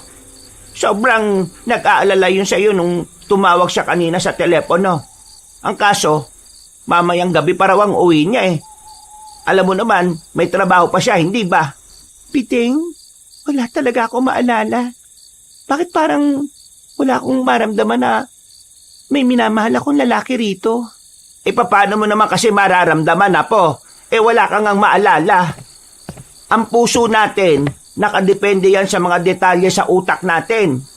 Ang utak natin ang nagpapadala ng emosyon at mensahe sa puso natin. Sa oras na matanggap na ng puso natin ang sinasabi ng utak natin, doon lang siya makakaramdam ng tamang emosyon. Hayaan mo, kapag nagbalik ang alaala mo mararamdaman mo na rin kung gaano mo kamahal si Bideng. Sobrang mahal mo kaya yon. Nakipag-away ka pa nga sa ibang babae, wag lang siyang maagaw sa iyo Ha? Ginawa ko talaga yon? Oo, sobrang mahal mo si Bideng At lagi mong sinasabi sa akin na wala kang pakialam kung ano si Bideng. Basta, mahal mo siya. At sa kanya mo lang gustong ialay ang lahat. Sabi mo pa nga mag-aanak kayo ng marami kapag ikinasal na kayo Hindi ko alam. Wala talaga akong maalala at maramdaman Ay nako, wag mo kasing pilitin, Apo. Kung wala ka pang maalala, di wag mong kontrahin. Hayaan mo lang. Hanggang sa maging kalmado na ang utak mo baka may maalala ka na. Tumango na lang ako sa sinabi ni Manang Tonya noon, Kabanong. Pero ang totoo, hindi ako kumbinsido sa mga sinabi niya. Hindi dahil wala akong maalala, kundi dahil may mabigat akong nararamdaman sa mga narinig ko. Hindi ko rin maipaliwanag pero sa kabilang banda, may parte din naman ng puso ko na parang nagsasabi na dun nga talaga ang tunay kong tahanan. Kahit na hindi ko maramdaman kung papaano ang magiging feel at home. Mabilis na lumipas sa mga oras, sumapit na rin ang kinagabihan. Hindi pa rin ako matigil-tigil sa pagpilit na makaalala, pero kahit na anong gawin ko, wala pa rin akong maalala. Napahawak na lang ako sa ulo ko. Ramdam kong medyo makirot yun. Ang sabi ng mga nakausap ko nung oras na yon, na nagpakilalang mga pinsan ko, tumama nga raw yung ulo ko sa malaking ugat ng puno. May picture po ba kayo dyan na kasama ako? Gusto ko lang po talaga malaman kung talagang lola ko po kayo Ay pambira ka naman bata ka po. Ako pa talagang pagdududahan mo. Apo kita. Anak ka ng anak kong si Marisa. Nung 7 taong ka, namatay ang mama mo dahil sa sakit sa baga at kidney. Yung papa mo naman wala na rin. Nag-ibang pamilya na. Kung gusto mo ng larawan, pasensya ka na, Apo. Pero wala akong may papakita. Mula pa noon mahirap na ang buhay ko. Kaya wala akong pambili ng mga pangkuhan ng larawan. Etong bahay nga na to hindi naman to sa atin Pinapahiram lang to ng kaibigan ko, hindi ba? Yung totoong bahay natin, matagal nang nasira dahil sa malakas na bagyo. Pasensya na po kayo kung ganito ang mga naiisip ko Gusto ko lang po talaga makasigurado Naiintindihan naman kita, Apo. Kahit naman siguro kung magkaka-amnesia baka ganyan din ang maisip. Pero huwag ka mag-alala. Wala akong itinatago sa iyo. Sa mga susunod na araw maaalala mo na rin ang lahat ng masasayang pinagsamahan natin. Sa ngayon pagkatiwalaan mo na muna ako. Tumango na lang ako bilang pagsang-ayon. Sabay kaming kumain nung sandaling yon. Aminadong masarap ang lutong adobo niya. Dahil wala akong maalala, pakiramdam ko yun na ang pinakamasarap na natikman ko. Hindi pa man kami kumakain, biglang may kumatok sa pintuan. Ay, sandali, nandito na.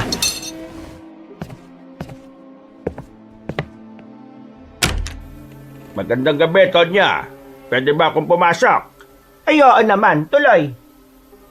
Isang matandang lalaki ang pumasok ng bahay namin. Sa tingin ko noon, nasa edad 50 hanggang 60 na siya. Nung una akala ko ay si Lola Tonya ang sadya na matanda. Pero nagulat na lang ako nang tumingin siya sa akin. Ngumiti at bumati. Magandang gabi sa'yo. Magandang binibini. Ho? Nabalitaan ko ang nangyari sa'yo. At kahit nasa trabaho ko kanina, sobra ako nag-alala. Buti na lang nakatawag ako at nalaman kong nasa maayos ka ng kalagayan. Kahit na nawala ang alaala mo, alam kong hindi mo naman makakalimutan ang pagmamahalan natin dalawa. Pagmamahalan nating dalawa? Seryoso? Tonya, ipakilala mo naman ako sa kanya. Talagang hindi niya ako naalala eh. Pero ayos lang naman. Apo, siya si Benedicto, o mas kilala sa pangalang Beding. Siya ang sinasabi ko sa yung lalaking pakakasalan mo. Siya ang lalaking piniling makasama mo habang buhay. Ho? Teka, alam kong nawalan ako ng alaala pero joke time ba ito? Itong matandang to? Fiancé ko? Ano yung fiancé? Ebe, alam kong mahirap paniwalaan dahil hindi mo ako maalala. Pero tumingin ka sa mga mata ko. Hawakan mo kamay ko. Mararamdaman mo kung gaano kainit ang pagmamahalan na pinagsaluhan natin dalawa. Hindi ko talaga maramdaman eh. Normal naman yan, mahal kong Emmy. Kasi wala kang maalala, kaya hindi mo rin naman mararamdaman. Ayos lang sa akin. Hindi naman kita minamadali na maalala ka agad ako. Ang mahalaga naman sa akin ay ligtas ka. Apo, mahal na mahal mo si Biding. Nung nag-alok siya ng kasal, tinanggap mo nga kaagad. At nalalapit na ang kasal ninyo. Alam kong wala ka pang maalala, pero hindi natin pwedeng ihinto ang kasal. Lahat ay nakaplano na. Nakakahiya naman sa pamilya ni Biding kung hindi mo ito itutuloy. Hindi ko nga alam ang tungkol sa kasal eh. Hindi ko siya kilala. Naguguluhan pa ang utak ko. Kaya sana, huwag niyo muna akong pilitin sa kasal na yan. Hayaan niyo na muna ako makapag-isip-isip. Pero isang malaking kasalanan sa tradisyon natin na ihinto ang pag-iisang dibdib na pinlano na ng Panginoon. Kailan ba ang kasal? Sa susunod na buwan na. Susunod na buwan na kagad? Matagal na natin itong napag-usapan. Pero sa dami ng mga dapat ikonsidera, naurong na ng naurong. Pero ngayon, alam kong meron kang pinagdaraanan. Pero hindi ito maaaring matigil o ipagpaliban. Sumobra na ang konsiderasyon na binigay sa atin ng Panginoon. Baka mamaya isumpanan niya tayo. Apo, may isang buwan ka pa naman. Gamitin mo yon para makaalala. Hindi ka namin minamadali pero sana maalala mo na ang lahat. Hindi na ako nakapagsalita pa pero yung Beding nakatingin lang sa akin. Malapad ang ngiti niya. Habang ako'y umiiwas naman agad ng tingin. Hindi ko siya kayang tingnan ng matagal. Sa lahat ng pinagdududahan ko, pakiramdam ko, yun ang masasabi kong tama ang nasa isip ko. Hindi ko talaga siya kilala. Umalis sa bahay ang matandang lalaki. Ako naman ay natulala lang. Hindi ko rin naubos ang kinakain ko. Hinawakan ni Lola Tonya ang kamay ko at ngumiti sa akin ng papilit. Apo, naiintindihan kita. Pero hindi ka na pwedeng umatras. Malaking kasalanan nito sa ating paniniwala at kultura. Ano po bang pamumuhay ang meron dito sa lugar na to? Anong mga kultura? Hindi ko maintindihan eh. Sagrado at banal ang mga bagay na gaya ng kasal o pag-iisang dibdib. Dito sa atin, malaking kasalanan ng pagpapaliban ng kasal. Yung mga unang pagpapaliban, katakot-takot na paghingi ng tawad sa Panginoon ang ginawa ng pamilya ni Beding. Pero ngayon, Apo, hindi na pwede.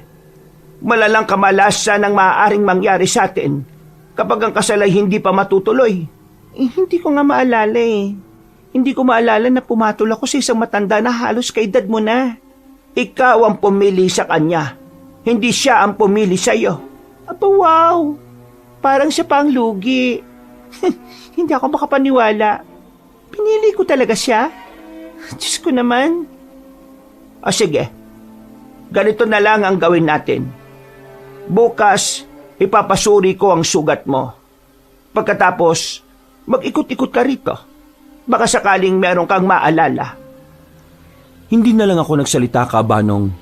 Dumiretso na agad ako sa kwarto. Kinabukasan ng umaga, isang matandang babae ang dumating sa bahay. Tiningnan niya ang sugat ko. Ayon sa kanya, wala namang gaanong malalang galos. Pero baka raw naalog ng malala ang utak ko kaya nawala ang lahat ng alaala ko. Sandali lang naman ang ginawang pag-check sa akin.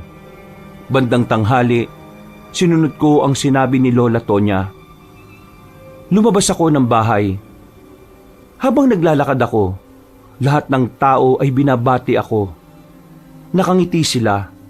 Parang kilalang kilala talaga nila ako kahit hindi ko naman sila maalala. May nagtanong pa nga kung kailan ang kasal.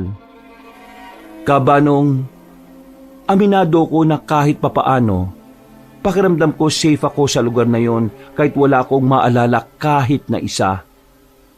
Yung mga tao kasi ron, yung tingin nila sa akin ay parang isang mahalagang tao. Sa paglalakad ko, meron akong natanaw na bungad ng kagubatan. Maraming mga sampagita doon. Malayo pa lang, naamoy ko na. Nahumaling ako, Kabanong.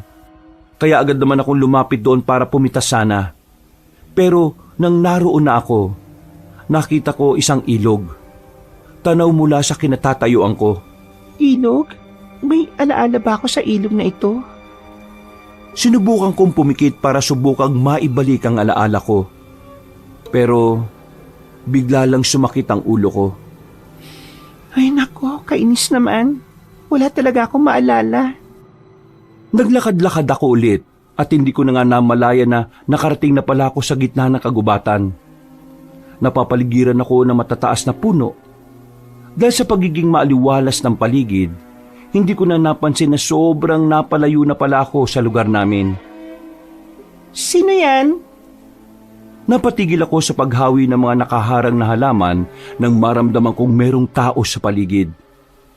Maya-maya lang, isang lalaking mahabang buhok nang bigla na lang lumabas. May nakalagay na itak sa tagiliran niya kaya ang una kong inisip, mananaba siya ng kahoy. Sino ka? Bakit mo tinatanong? Ay wow, galing ng sagot, patanong din. Di kita kilala. Kaya nga tinatanong ko kung sino ka eh. Ibig sabihin ba niyan? Nakikipagkilala ka na? Tinatanong ko lang kung sino ka. Anong pangalan mo? Anong ginagawa mo rito? Bigla-bigla ka nalang lilitaw dyan eh. Lumitaw ka rin naman ah. Pero wala naman akong pakialam kung sino ka. Teka, sa'yo ba tong gubat? Problema nitong lalaki na to, kainis. Eh ikaw, sino ka ba? Oo, ako ang may-ari ng gubat na to. Ano, masaya ka na? Ah, diwata ka? Ganyan pala suot ng mga diwata. Hindi ako nakikipagbiruan sa iyo ah. Hindi tayo close, okay? Tsaka na nga, O teka, saan ka pupunta?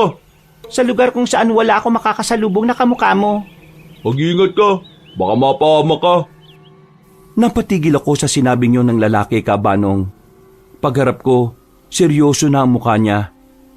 Hindi ko rin alam kung bakit parang bigla na lang din akong kinabahan. At bakit naman ako mapapahama ka, Bear? Base sa kutis mo at sa pagkaputi mo at sa itsura ng mukha mo, mukha kang dayo dito sa Capiz. May mga nilalang na dumadali ng mga dayo. Gusto mo bang malaman kung anong klaseng nilalang yon? Anong nilalang? Ano pa, hindi mga aswang. Mga aswang? Ano yun? Mga nilalang na nilikha ng kasamaan. Mga nilalang na kumakain ng tao. Ah, akala ko naman kung ano. Huh? Di ka ba natatakot? Bakit ganyan lang ang reaksyon mo? Anong gusto mo? Umiyak ako. Marami nang namatay dahil sa kanila. Kung ayaw mong mapasama sa listahan ng mga taong nawawala, at natatagpuan na lang na wala ng laman loob, huwag kang gumala-gala sa gubat. Hindi ako naniniwala, no? Diyan ka na nga. Naglakad na ako paalis. Hindi ko na nilingon pa ang lalaking yon. Habang naglalakad ako, parang bigla na lang sumakit ang ulo ko. Naalala ko ang sinabi ng lalaki tungkol sa mga aswang. At sa mga sandaling yon, hindi ko alam kung bakit bigla na lang kumirot ang utak ko. Pakiramdam ko noon, Kabanong, meron akong alaala sa mga aswang. Kaya naman, hindi ko maiwasang hindi kabahan. Nakaramdam ako ng pagkahilo. Napasandal ako sa dingding namin. Sakto namang dumating si Lola Tonya. Apo, ano ba nangyayari sa'yo? May naalala ka na ba? Wala po. Masakit lang yung utak ko. Sabi ko naman kasi sa'yo huwag mo nang pilitin masyado. Kung ayaw pa, ayos lang. Kusa mong maalala yan kapag handa na yung utak mo. Nagpahinga na lang ako ng mga oras na yon, Kabanong. At dahil doon, nagdahan-dahan na ako sa pag-iisip ng kung ano-ano. Sa paglakad ng mga araw, parang hinayaan ko na lang na ang panahon ng kusang magpaalala sa akin ng mga bagay-bagay. Sinabayan ko na lang ang agos. At inisip ko na lang din na baka nga totoong taga roon ako. Na baka si Lola Tonya talaga ang nag-iisang pamilya na meron ako. Na baka nga mahal ko si Biding kahit na parang lolo ko na siya. Lahat ng iyong, Kabanong, ay iniisip ko dahil halos lahat ng nakikita ko sinasabing ang tunay kong pagkatao ay kabilang sa kanilang lahat. At sa lugar na yon, lalong-lalo na sa kulturang meron doon. Nagkaroon ako ng mga kakilala, mga kaibigan, mga kakwentuhan at nakilala ko na rin ang pamilya ni Beding. Meron pala siyang asawa sa una pero namatay na raw. Wala siyang anak. Kahit na nakakaramdam pa rin ako ng pagkailang, sinubukan kong paniwalaan na talagang mahal ko nga si Beding. Mahal ko, Gemi. Ilang anak ba ang gusto mong gawin natin? Gusto kong malaman. Hindi naman pwedeng ako lang ang magdesisyon sa bagay na yan. Kasi hindi naman ako ang mahihirapan sa panganganak. Anak? Hindi pa nga tayo kinakasal, anak na kagad? Siyempre, dapat mapag-usapan na natin ang bagay na yan. Para naipaplano natin ang maayos, hindi ba? Siguro kahit isa lang. Ay bakit naman isa lang? Kapag kasi marami, makakagulo sila. Makakainggitan, mag-aaway. Tumawa si Biding sa sinabi ko. Ang Lola Tonya naman parang kinilig pa sa sinabi ko. Pero ako, pinipilit ko lang na pakisamahan at sinusubukan ko naman talagang mahalin si Biding dahil yun ang sinasabi nila. Pero kahit na anong gawin ko, wala akong maramdaman talaga, Kabanong. Ay nako, kung isa lang, paano kakalat ang lahi niyong dalawa? At ang apelyido nitong si Bedeng? Nako, kung babayang anak, hindi nakakalat. Tonya, ayos lang. Ang akin lang naman gusto kong malaman. Kung hindi niya gusto ng maraming anak, ayos lang naman. Ayaw ko rin namang mahirapan siya balang araw. Maraming salamat. May apo, kumusta ka na nga pala? Nitong mga nakarang araw may naalala ka na ba ngayong nakatira ka na rito sa bahay ni Bedeng? Wala pa rin pula Hindi ko na lang po pinilit. Paalala ko naman siguro yun ng kusa. Yan! Tama yan na po. Kasi nahihirapan ka kapag pinipilit mo pa Ngumiti na lang ako ng papilit, Kabanong. Pagkatapos ng hapunan namin, lumabas na rin at nagpaalam na rin si Lola Tonya. Naiwan kaming dalawa ni Biding sa bahay niya. Nakabukod ang kwarto ko sa kanya. Nakiusap kasi ako sa ganung setup. Naintindihan naman niya dahil na rin sa pagkawala ng alaala ko. Hindi ba talaga tayo pwedeng matulog ng magkatabi? Kahit tabi lang. Hindi ba banal at sagrado ang kasal? Kaya kabilang sa paghahanda natin sa kasal, dapat konserbatibo tayo. Hindi pa pwedeng magsama sa apat na dingding ang dalawang hindi pa nag-iisang dibdib, di ba? Ay, yan ang gusto ko sa'yo, Emmy. Mahal ko. Matalino ka talaga. Di sige, punta na ako sa kwarto ko. Hahalik pa sana siya sa akin pero pumasok na ako sa kwarto at nagsara ng pinto. Napabuntong hininga na lang ako noong mga sandaling yon. Dumaan pa ang mga araw. 1 linggo na lang bago ang kasal. Kung sino-sino na lang ang nakakaharap ko at nakikilala. Kilala kasi si Bideng sa lugar na yon, kaya pati ako nadadamay sa kasikatan niyang hindi ko alam kung papaano nangyari. Basta ang alam ko, may trabaho siyang malaki ang sahod. Siya ang may pinakamalaking sahod sa mga taong naroroon. Sa mga nagdaang mga araw, meron akong mga napapansing kakaiba lalo na kung gabi. Kung minsan, nakakarinig ako ng malalakas na angil, na ang sabi naman ni Lola Tonya, mga alagang baboy lang daw yon. Pero ang hindi ko maipaliwanag ay yung mga dugong nakikita ko sa likuran ng baryo namin na parang halos araw-araw kong nakikitang umaagos sa lupa pababa sa kanal. Ang sabi ulit ni Lola, galing daw sa katayan ng manok. Apa, dito ka na muna ha. Lalabas lang ako sandali. Saan po kayo pupunta? 11:00 na po ah. May kakausapin lang akong amiga ko. Baka kasi umalis bukas at hindi na naman kami magtagpo. Mukhang mahalagang bagay yata yan ah.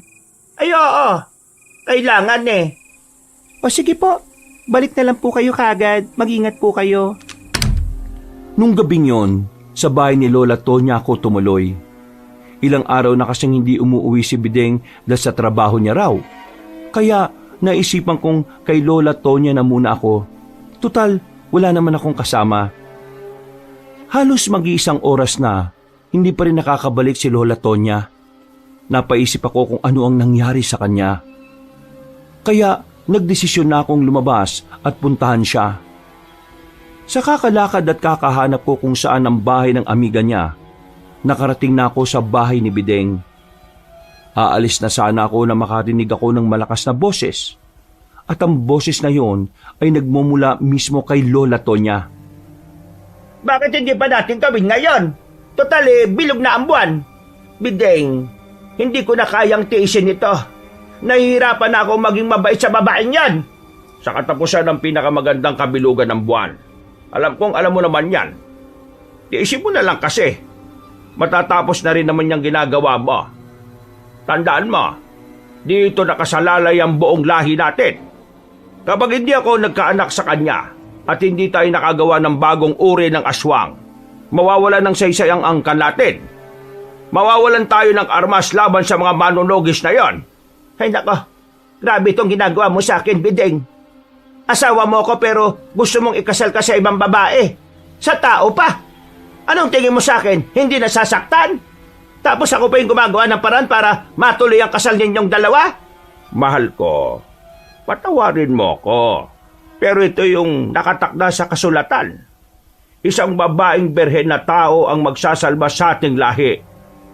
Konting tiis na lang. Pag natapos na to wala na akong pakialam sa kanya. Hindi. Kitang-kita ko sa mga mata mo na sa tuwing magkausap kayong dalawa masaya ka. Kinikilig ka pa. Para kang asong ulol na nakatingin sa kanya at naglalaway. Gusto mo rin kasi siya. Ano ka ba naman? Huwag kang mag-isip ng kung ano-ano dyan, no? Ikaw lang ang mahal ko, wala nang iba. Ginagawa ko lang ito para sa ating lahat. Yun na lang sana ang isipin mo, Tonya. Ay nako, bisit! Bisit ka! Masaya kasi akong tinutulungan mo ko sa adikain kung mabuhay ang lahi natin. Masaya ako kasi nandiyan ka para tulungan ako. Kaya sana konting tiis pa, mahal. Ilang araw na lang, kapag natapos ang sagradong kasal sa harapan ng ating Panginoon, aanakan ko kagad siya para maisilang na kagad ang bagong uri ng aswang na magliligtas sa ating lahat. Siguraduhin mo lang na wala kang ibang intensyon sa babaeng yan. Dahil kapag nalaman ko na may pagtingin ka sa kanya, abay ako mismo ang lalapa sa kanya. Naintindihan mo ba ka? Oo naman, mahal. Naiintindihan kita. Hindi ako makapaniwala sa mga narinig ko, Kabanong. Nakaramdam na naman ako ng pagkahilo sa mga nalaman ko. Hindi ko maintindihan nung una, pero nang maalala ko ang salitang aswang na nabanggit nila, doon na nagtindigan ng mga balahibo ko. Nagmamadali ako makaalis. Tumakbo ko ng mabilis hanggang sa marating ko na ang kagubatan. Wala na akong pakialam kung maganda sugat-sugat na naman ang mga paa ko. Ang tanging nasa utak ko lang noon ay iwan ang lugar na yon. Takasan ang napipintong kasalang hindi ko gusto. Lisanin ng mga aswang na balak akong gamitin sa kung anuman ang gusto nilang mangyari. Sa halos 10 minuto kong pagtakbo na hindi alam ang patutunguhan, isang lalaki na naman ang nakasalubong ko. Nakilala ko siya. Nilapitan ko kaagad. Biglang sumakit ang ulo ko nang may alaalang sumulpot sa utak ko. Pero hindi malinaw. Basta ang naalala ko, tumatakbo rin ako sa isang gabing madilim. Hoy, ikaw yung babae na kausap ko ah. Aray ko! Hoy, anong nangyayari sa'yo? Napahawak na lang ako sa ulo ko nung makaramdam ako ng matinding sakit. Muntikan na ako matumba dahil nawalan ako ng balanse. Mabuti na lang ay may nahawakan akong katawan ng puno at doon ay napasandal ako. Agad namang lumapit ang lalaki sa akin. Hoy, ano ba nangyayari sa'yo? Wala akong ginagawa sa'yo ah. Baka mamaya ako pa masisi sa'yo. Ano ba kasi ginagawa mo rito? Masakit ang ulo ko. Masakit. Sobrang sakit. Nahihilo ko. Sino ka ba? Seriously, sa ganitong sitwasyon, kailangan ko magpakilala. Pwede bang tulungan mo ko? Paano nga kita tutulungan kung hindi ko alam kung anong nangyayari sa'yo? Masakit nga ang ulo ko at nahihilo ko. Bingi ka ba? Aray! Uy, halika. Sumama ka sa akin. Uy! Buisit! Bigla na lang ako nawalan ng malay. Hindi ko na kasi talaga kinaya ang hilo. Yun ang epekto ng subukan kong sisiri ng alaalang nawala. Nagising na lang ako na nasa isang bahay na ako. Tanging gasera lang ang nagsisilbing ilaw doon. Sa gilid, may isang lalaking nagtitimpla ng kung ano. Tumingin siya sa akin. Siya ang lalaking nakausap ko sa gubat. Magwawala sana ako sa pag-aakalang nakidnap ako. Pero bigla ko ring naalala na siya pala ang tumulong sa akin. Mabuti naman at nagising ka na.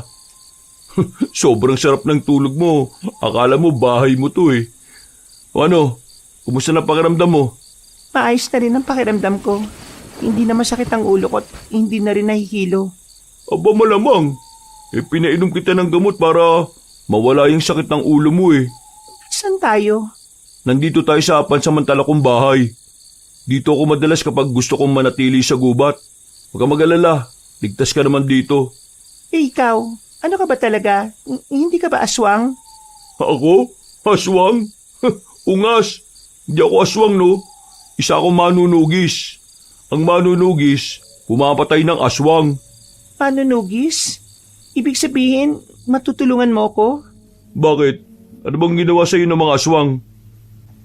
Napabangon ako kagad sa kanya at saka hinawakan ko ang dalawa niyang kamay. Para akong batang nagmamakaawa. Siya lang ang pag-asa ko para makaalis. Siya lang ang susi para hindi na ako maikasal sa matandang aswang na si Biding. Tulungan mo ko. Ayoko na ron, pakiusap. Oo, umalma ka nga. Kalma. Vampira naman tong taong to. Relax ka lang. Ikwento mo sa akin ng mahinahon. Oh, inumin mo to. Tableya to. Para maikalma mo yung sarili mo. Para kang wala sa katinuan eh. Pinaupo niya ako kabanong. Huminga ako ng malalim at agad na ininom ang tableya. Nang may masmasan, saka ko sinimulan ng mas mahinahon at kalmado ang mga nangyari. Wala akong matandaan eh. Paggising ko, nasa isang bahay na ako. Sa gilid ko, may matandang babae. Nagpakilala siyang lola ko. Ang sabi niya, nawalan ako ng alaala ng mabagok ang ulo ko. Kumukuha daw kami ng kung anong prutas kasama ng mga pinsan ko. Tapos, nalaglag daw ako. Ang sabi pa niya, meron daw akong gustong pakasalan na lalaki. Biding ang pangalan. Nung makita ko yung biding wala naman akong maramdaman. Alam kong wala akong maalala kaya pwede yun ang dahilan.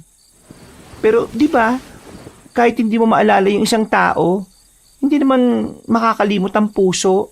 Basta, pakiramdam ko hindi ko naman talaga kilala yung matandang yun. At pakiramdam ko, Hindi talaga ako ganito.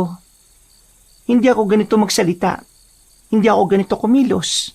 Parang yung pagkatao ko, hindi bagay sa lugar kung saan ako nagkamalay. May amnesia ka? Pero anong connect yun sa mga aswang? Kanina, naisip kong hanapin yung kinikilala kong lola. Natagpuan ko siya sa bahay ng sinasabi kong fiancé ko. Nakita ko si lola sa loob. Kausap niya si Bideng. Nagtatalo sila. Doon ko nalaman na mag-asawa silang dalawa. At ang balak nila, ikasal ako kay Bideng para magkaroon sila ng bagong uri ng aswang. At ang aswang daw na yun yun ang magagamit nila laban sa mga albularyo at manunugis. Sa madaling sabi, itong nagpakilalang lola sa akin, hindi ko talaga kaano-ano. Sinamantala lang nila yung kawalan ko ng alaala para gawing kasangkapan kung ano man yung binabalak nila. Hindi ko na alam kung ano pa yung mga napag-usapan nila kasi tumakbo na ako Pero hanggang ngayon, wala pa rin ako maalala. Hindi ko alam kung sino ba talaga ako. Ituro mo sa akin kung nasaan yung mga aswang. Ako nang bahala sa kanila. Delikado, baka marami sila ron. Wala akong pakialam. Ayoko na bumalik dun Dali mo muna ako sa ligtas na lugar. Natatakot na ako rito. Hindi ka nagkaroon ng amnesia. Ha? Anong ibig mo sabihin? May ginawa sa iyo yung matandang nagpakilalang lola mo. Isang kumpletong gayuma. Kumpletong gayuma? Ano yun? Ang matatanda at veteranong aswang, meron silang kakayahan na gumamit ng mga itim na kapangyarihan. Kabilang na rito yung mga pagmamanipula nila sa utak ng isang tao. Ginayuma ka niya. Kasama sa gayumang yon ay ang pagbura sa alaala mo. At ang tanging tatanggapin mo lang na katotohanan ay kung ano ang sasabihin nila. Ginawa nila ang gayuma sa iyo para mas madali nilang maisakatuparan yung mga binabalak nila. Alam ko na binabalak nila Gagamit sila ng birhen na babae para ihalo sa dugo ng isang dugong bughaw na aswang. Kailangan mapigilan ang gagawin nila. Dahil kung hindi, mahirapan na kami mga manunugis na kalabanin sila kapag nangyari yun. Kinayuma ako? Ibig sabihin, walang connect yung pagkuntog ng ulo ko. Pero paano mawawala yung gayuma sa akin? Paano ako makakabalik sa dati kung wala akong maalala? Alam ko kung paano mawawala ang gayuma sa utak mo. Pero kailangan mong bumalik doon. Ha? Babalik pa ron? Ang nanggagayumang aswang ay may malakas na konsentrasyon na kahit abala sila sa ibang bagay, nananatiling buo ang konsentrasyon nila. Isa lang ang paraan para mawasak yon. Kailangan nilang maituon ang atensyon nila sa pisikal na sakit. May ibibigay ako sa iyong karayom. Hindi yung basta karayom lang Ginagamit ko ang karayom na yung kapag may sinasapian. Mabisa rin itong pantanggal ng gayuma. Itutusok mo sa kanya yon ng pasimple lang. Nang sa ganun mawala ang konsentrasyon na ginagawa niya sa sarili niya. Kapag nagawa mo yun, mawawala na rin ang gayuma. Pero kailangan mong magdoble ingat. Mautak ang mga veteranong aswang. Alam nila kung may gagawin ka sa kanilang masama. Magpanggap ka munang walang alam. Kumuha ka ng tamang tiyempo. Saka mo itusok ang karayom. Pwede bang abangan mo ako sa kanto? Para kapag nagawa ko na yon, kunin mo na lang ako. Baka kasi hindi na ako makalabas dun kapag nalaman nilang meron na akong naaalala. Sige. Ihatid kita, hihintayin kita sa bungad. Pero kailangan mo magawa ng maayos ang pinapagawa ko sa iyo, ha? Dahil kung hindi, habang buhay ka nang naroon at baka mahirapan akong kunin ka. Ano nga palang pangalan mo? Kaloy ang pangalan ko. Ako, hindi ko alam pero ang sabi nila, Emmy ang pangalan ko. Malamang, hindi mo yung totoong pangalan. O sige, ganda na lang ang itawag mo sa akin. Ayos ha. Kahit na papano ay nagkaroon ng kapanatagan ang kalooban ko dahil kay Kaloy. Sa isip-isip ko noon, talagang hulog siya ng langit. Sa dami ba naman kasi ng pwede kong makasalubong sa gubat, siya pa talaga na may interes sa pagpatay ng mga aswang. Sinunod ko ang napagkasunduan. Kahit na alam ko ng aswang yung dalawang matanda, lakas loob akong bumalik. Mabuti na lang talaga at wala pa si Lola Tonya sa bahay nang makabalik ako. Mga ilang minuto lang bigla siyang dumating at kalmado siya na parang hindi sila nagtalo ni Bideng. Apa, bakit hindi ka pa natutulog? Kasi inihintay kita Ang tagal mo Ano ka ba naman? Hindi mo naman ako kailangang hintayin eh. Maaga ka pa bukas. Kasi di ba, magsusukat ka ng gown mo. Kaya dapat maaga kang natutulog. Opo, La. Matutulog na rin po ako. Hinihintay lang po kasi kita. Hindi po kasi ako makatulog na mag-isa eh. O siya, sige na. Pumasok ka na sa loob. Hinawakan ako ni Lola Tonya sa bewang. Palhim ko namang inilabas ang karayom. Pag-akbay ko sa kanya, doon ko na pasimpleng itinusok ang karayom. Agad kong itinapon sa gilid ang karayom nang maramdaman niya ang sakit. Aray ko, ano yun? May tumusok sa akin? Po? Ano po? May tumusok sa inyo? Ano po kaya yun? Hindi ko nga alam eh. Ang sakit. Baka po bubuyog. Bubuyog? Wala namang bubuyog dito. Baka naman... Hindi ko na naituloy ang sasabihin ko nang biglang makaramdam ako ng pagsakit ng ulo. Sa isang iglap, ang daming alaala ang biglang bumalik sa akin. Para silang mga palabas na mabilis na pinaandar sa isang DVD player. Lahat yun nakita ko. Mula nung pagkabata ko hanggang sa bago ko mapunta sa lugar na yon. Nagtindigan ng mga balahibo ko kabanong nung maalala ko kung papaano ako nakuha ng matandang si Aling Tonya. Buong buo sa alaala ko na siya ang matandang aswang na humahabol sa akin nung gabing yon. Napahawak ako sa lamesa na makaramdam ako ng kaunting hilo. Nagtataka naman si Aling Tonya sa akin. Anong problema? May naalala ka na ba? Ho? Wala po. Masakit lang po yung ulo ko. Puyat po siguro. Ikaw kasi, puro ka kasi puyat. O sige na, pumasok ka na sa kwarto mo. Ako naman lalagyan ko lang ng pamay itong mahapdi sa balikat ko. Tumango ko bilang tugon kabanong, pero ramdam kong parang may iba siyang naiisip. Mabilis akong pumasok sa kwarto. Binuksan ko kagad ang bintana. Nung dumaan ako sa gilid ng bahay para tumakas, bigla na lang siyang umarang sa daraanan ko. Hindi ko alam kung papaano siyang nakarating doon. Saan ka pupunta?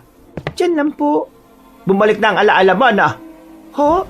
Hindi. Ano bang sinasabi nyo? Hindi makamalala ka. Hindi nga ho. Hindi ko alam kung papaano mo naalis ang gayuma ko. Pero ang alam ko lang, hindi ka na makakaalis dito. Ikaw ang magiging susi para maisalba ang lahi namin kaya wala ka nang magagawa. Ayoko. Paalisin nyo ko.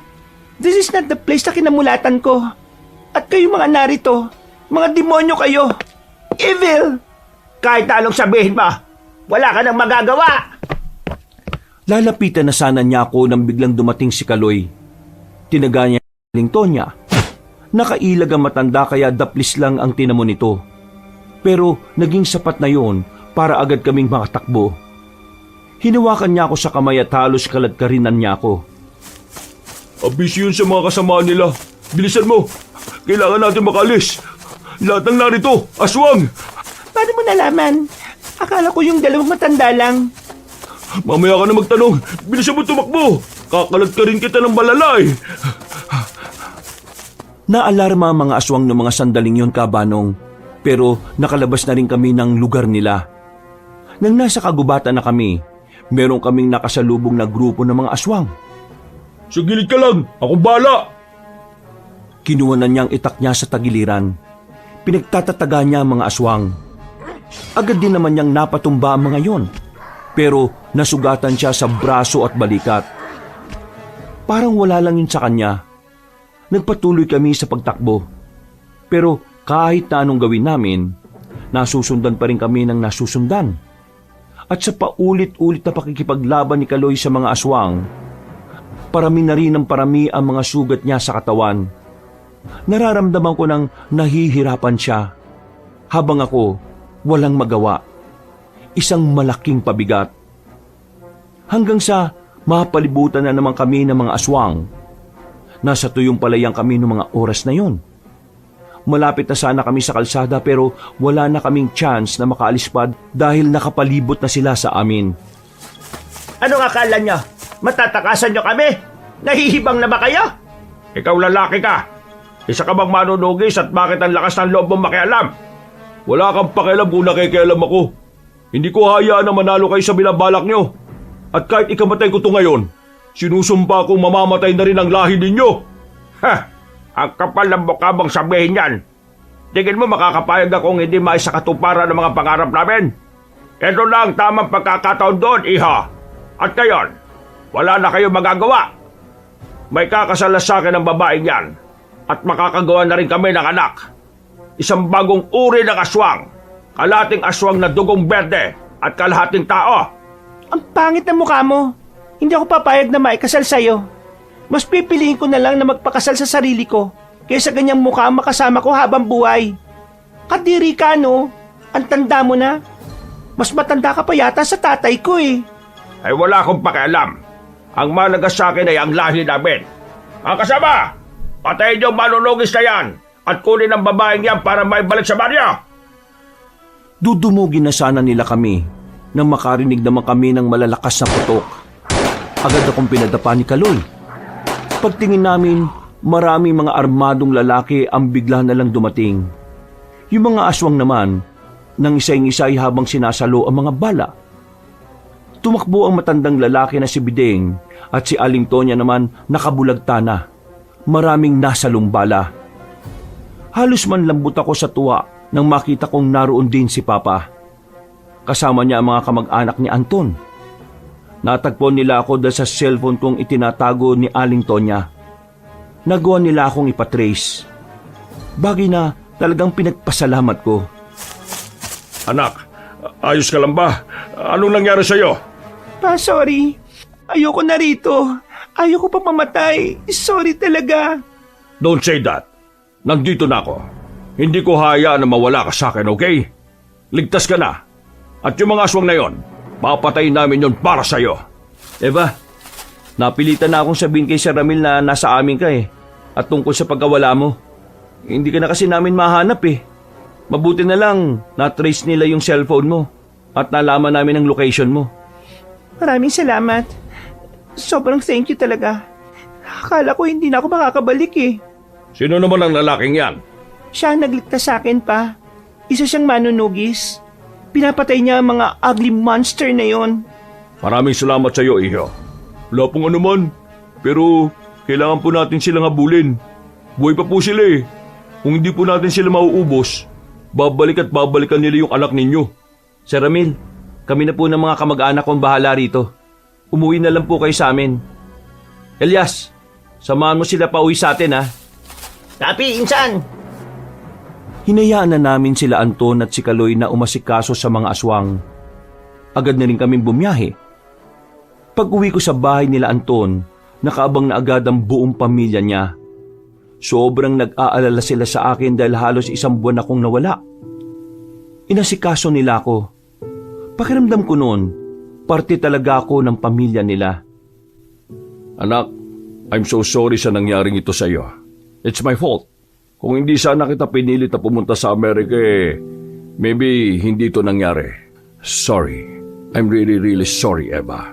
No, kasalanan ko rin naman eh. Kung sana hindi ko pinilit si Anton at kung nakinig ako sa kanya, hindi ito mangyayari. Papa, I'm so scared. Nakakatakot sila. Akala ko dati hindi sila totoo pero totoo pala at muntikan pa nila akong gawing instrument para sa mga kahayupan nila. Inalisan nila ako ng alaala using that gayuma thing. Buti na lang, tinulungan ako ni Kaloy. Wala ka nang dapat pang ikatakot, anak. Ligtas ka na. Narito na ako. Hindi ko hahayaan na may mangyari pang masama sa iyo. Naging kalmado na rin ako makalipas lang ang ilang oras. Mga bandang madaling araw na, nakabalik na rin sila Anton. At ayon sa kanila, napatay na raw nila ang lahat ng mga aswang. Nasunog na rin nila ang tirahan ng mga yon. Sabi sa akin ni Kaloy, kailangan ko raw lisanin ng kapis. Baka raw kasi may mga grupo pa ng aswang na magka-interes sa akin. Yung natalo raw kasi nilang mga aswang, 1 angkan lang daw yon. Nagpasalamat ako kay Kaloy. Kung di dahil sa kanya, baka hindi na ako nakaalis pa roon. Utang ko sa kanya ang buhay ko. Sinubukan nga rin siyang bigyan ni Papa ng reward, pero hindi niya tinanggap. Talagang totoo ang pagtulong niya at wala siyang hinihinging kapalit. Binigyan na lang namin siya ng contact number para sakaling may kailanganin siya ay pwede siyang lumapit sa amin. We're home. Alam kong na-miss mo ang mga pagkain dito, anak. Kaya nagpaluto ko ng marami. Anton, sumabay ka na rin sa amin, ha? At yung pinsan mo, papasukin mo rito. Bakit ba nasa sasakyan lang yon? Nahiya raw po eh. Ang laki raw po kasi ng bahay niyo, sir. Ay, Diyos ko, nahiya pa. Kulang pa ito sa ginawa niyo para sa anak ko, ano? Nang magkakasama na kami sa hapagkainan, sobrang gaan ng pakiramdam ko. Sobrang saya ko, Kabanong. Sobrang panatag. Alam kong wala nang aswang ang kukuha sa akin. Saka ko lang napagtanto na kahit hindi kami magkasundo ni Papa noon, mas maganda pa rin talagang kasama ko siya. Napagtanto ko rin na hindi lahat ng desisyon ko ay tama. Napagtanto ko na kahit pala nasa tamang edad na ako para makapagdesisyon, kailangan ko pa rin talaga ng gabay ng isang magulang. Anak, you can do everything you want. You have your freedom. Napagtanto ko kasing hindi rin talaga tama na pilitin kita sa kung ano yung vision ko for your future. Naisip ko na mas maganda siguro kung ang gagawin ko na lang is to guide you if may mga bagay kang hindi naintindihan. So, go for your dream. You can paint your own life, anak. Hindi na kita pipigilan. Thank you, Dad. Salamat ng marami. Kasi naintindihan mo na ako. And sorry din kung may mga oras na rude ako sa'yo. Salamat kasi hindi ka napagod sa akin. You'll always be my baby. So hindi ako mapapagod kahit na kailan. Basta ipangako mo lang sa akin na kahit na anong mangyari, ay magsasabi ka sa akin. Opo, Pa. I love you so much. Mahal na mahal din kita, anak. Mula noon, Kabanong, maayos na ang naging samahan namin ni Papa. Naging bukas na kami sa isa't isa. Mas tumibay ang samahan namin bilang mag-ama. Kabanong, natutunan ko na lang na dapat kailangan nating makinig sa sinasabi ng mga magulang natin. Lalo na kung wala pa tayong kaalam-alam sa tunay na buhay sa labas ng nakasanayan nating mundo. Hanggang dito na lang po ang kwento ko, Kabanong. Maraming salamat po at pinagpalang araw sa inyong lahat. Mga kabangers, mga kayanggaw, si Kabanong po. Bago po tayo magwakas, nagpapasalamat po ako sa pakikinig nyo ngayong araw na ito dito sa ating magandang kwento. At kung medyo nabitin naman po kayo, sinasuggest ko po na bisitahin po natin yung ibang channel natin. Yung Pamela Clamil at saka yung bagong-bago po natin na Kabanong version 2.0 kung saan ang mga kwento natin doon ay meron na pong video na mapapanood. Mga video na gumagalaw na mga pictures. At syempre maganda rin doon ay pwede nyo pa rin tumapakinggan tulad ng dati dahil yung narration natin doon ay meron pa rin music and effects. At syempre, kasama po yung mga bida natin at mga kaibigan natin. At kung nagustuhan nyo po yung mga kwento natin sa dalawang channel na yon, huwag nyo pong kalimutang mag-subscribe kasi konti pa lang po yung subscriber ng Pamela Clamil. At yung bagong channel natin na Kabanong version 2.0, halos iilan pa lang po talaga yung subscriber. So don't forget to click that subscribe button at pindutin nyo na rin po yung notification bell para lagi po kayo nano-notify pag may mga bago na tayo mga video. At syempre, huwag nyo rin kalimutang mag-comment at mag-like. Ang ating mga link nga pala ng mga channel na yon ay nasa pin comment po or nasa description. So, hanggang sa mga susunod na mga kwento, paalam!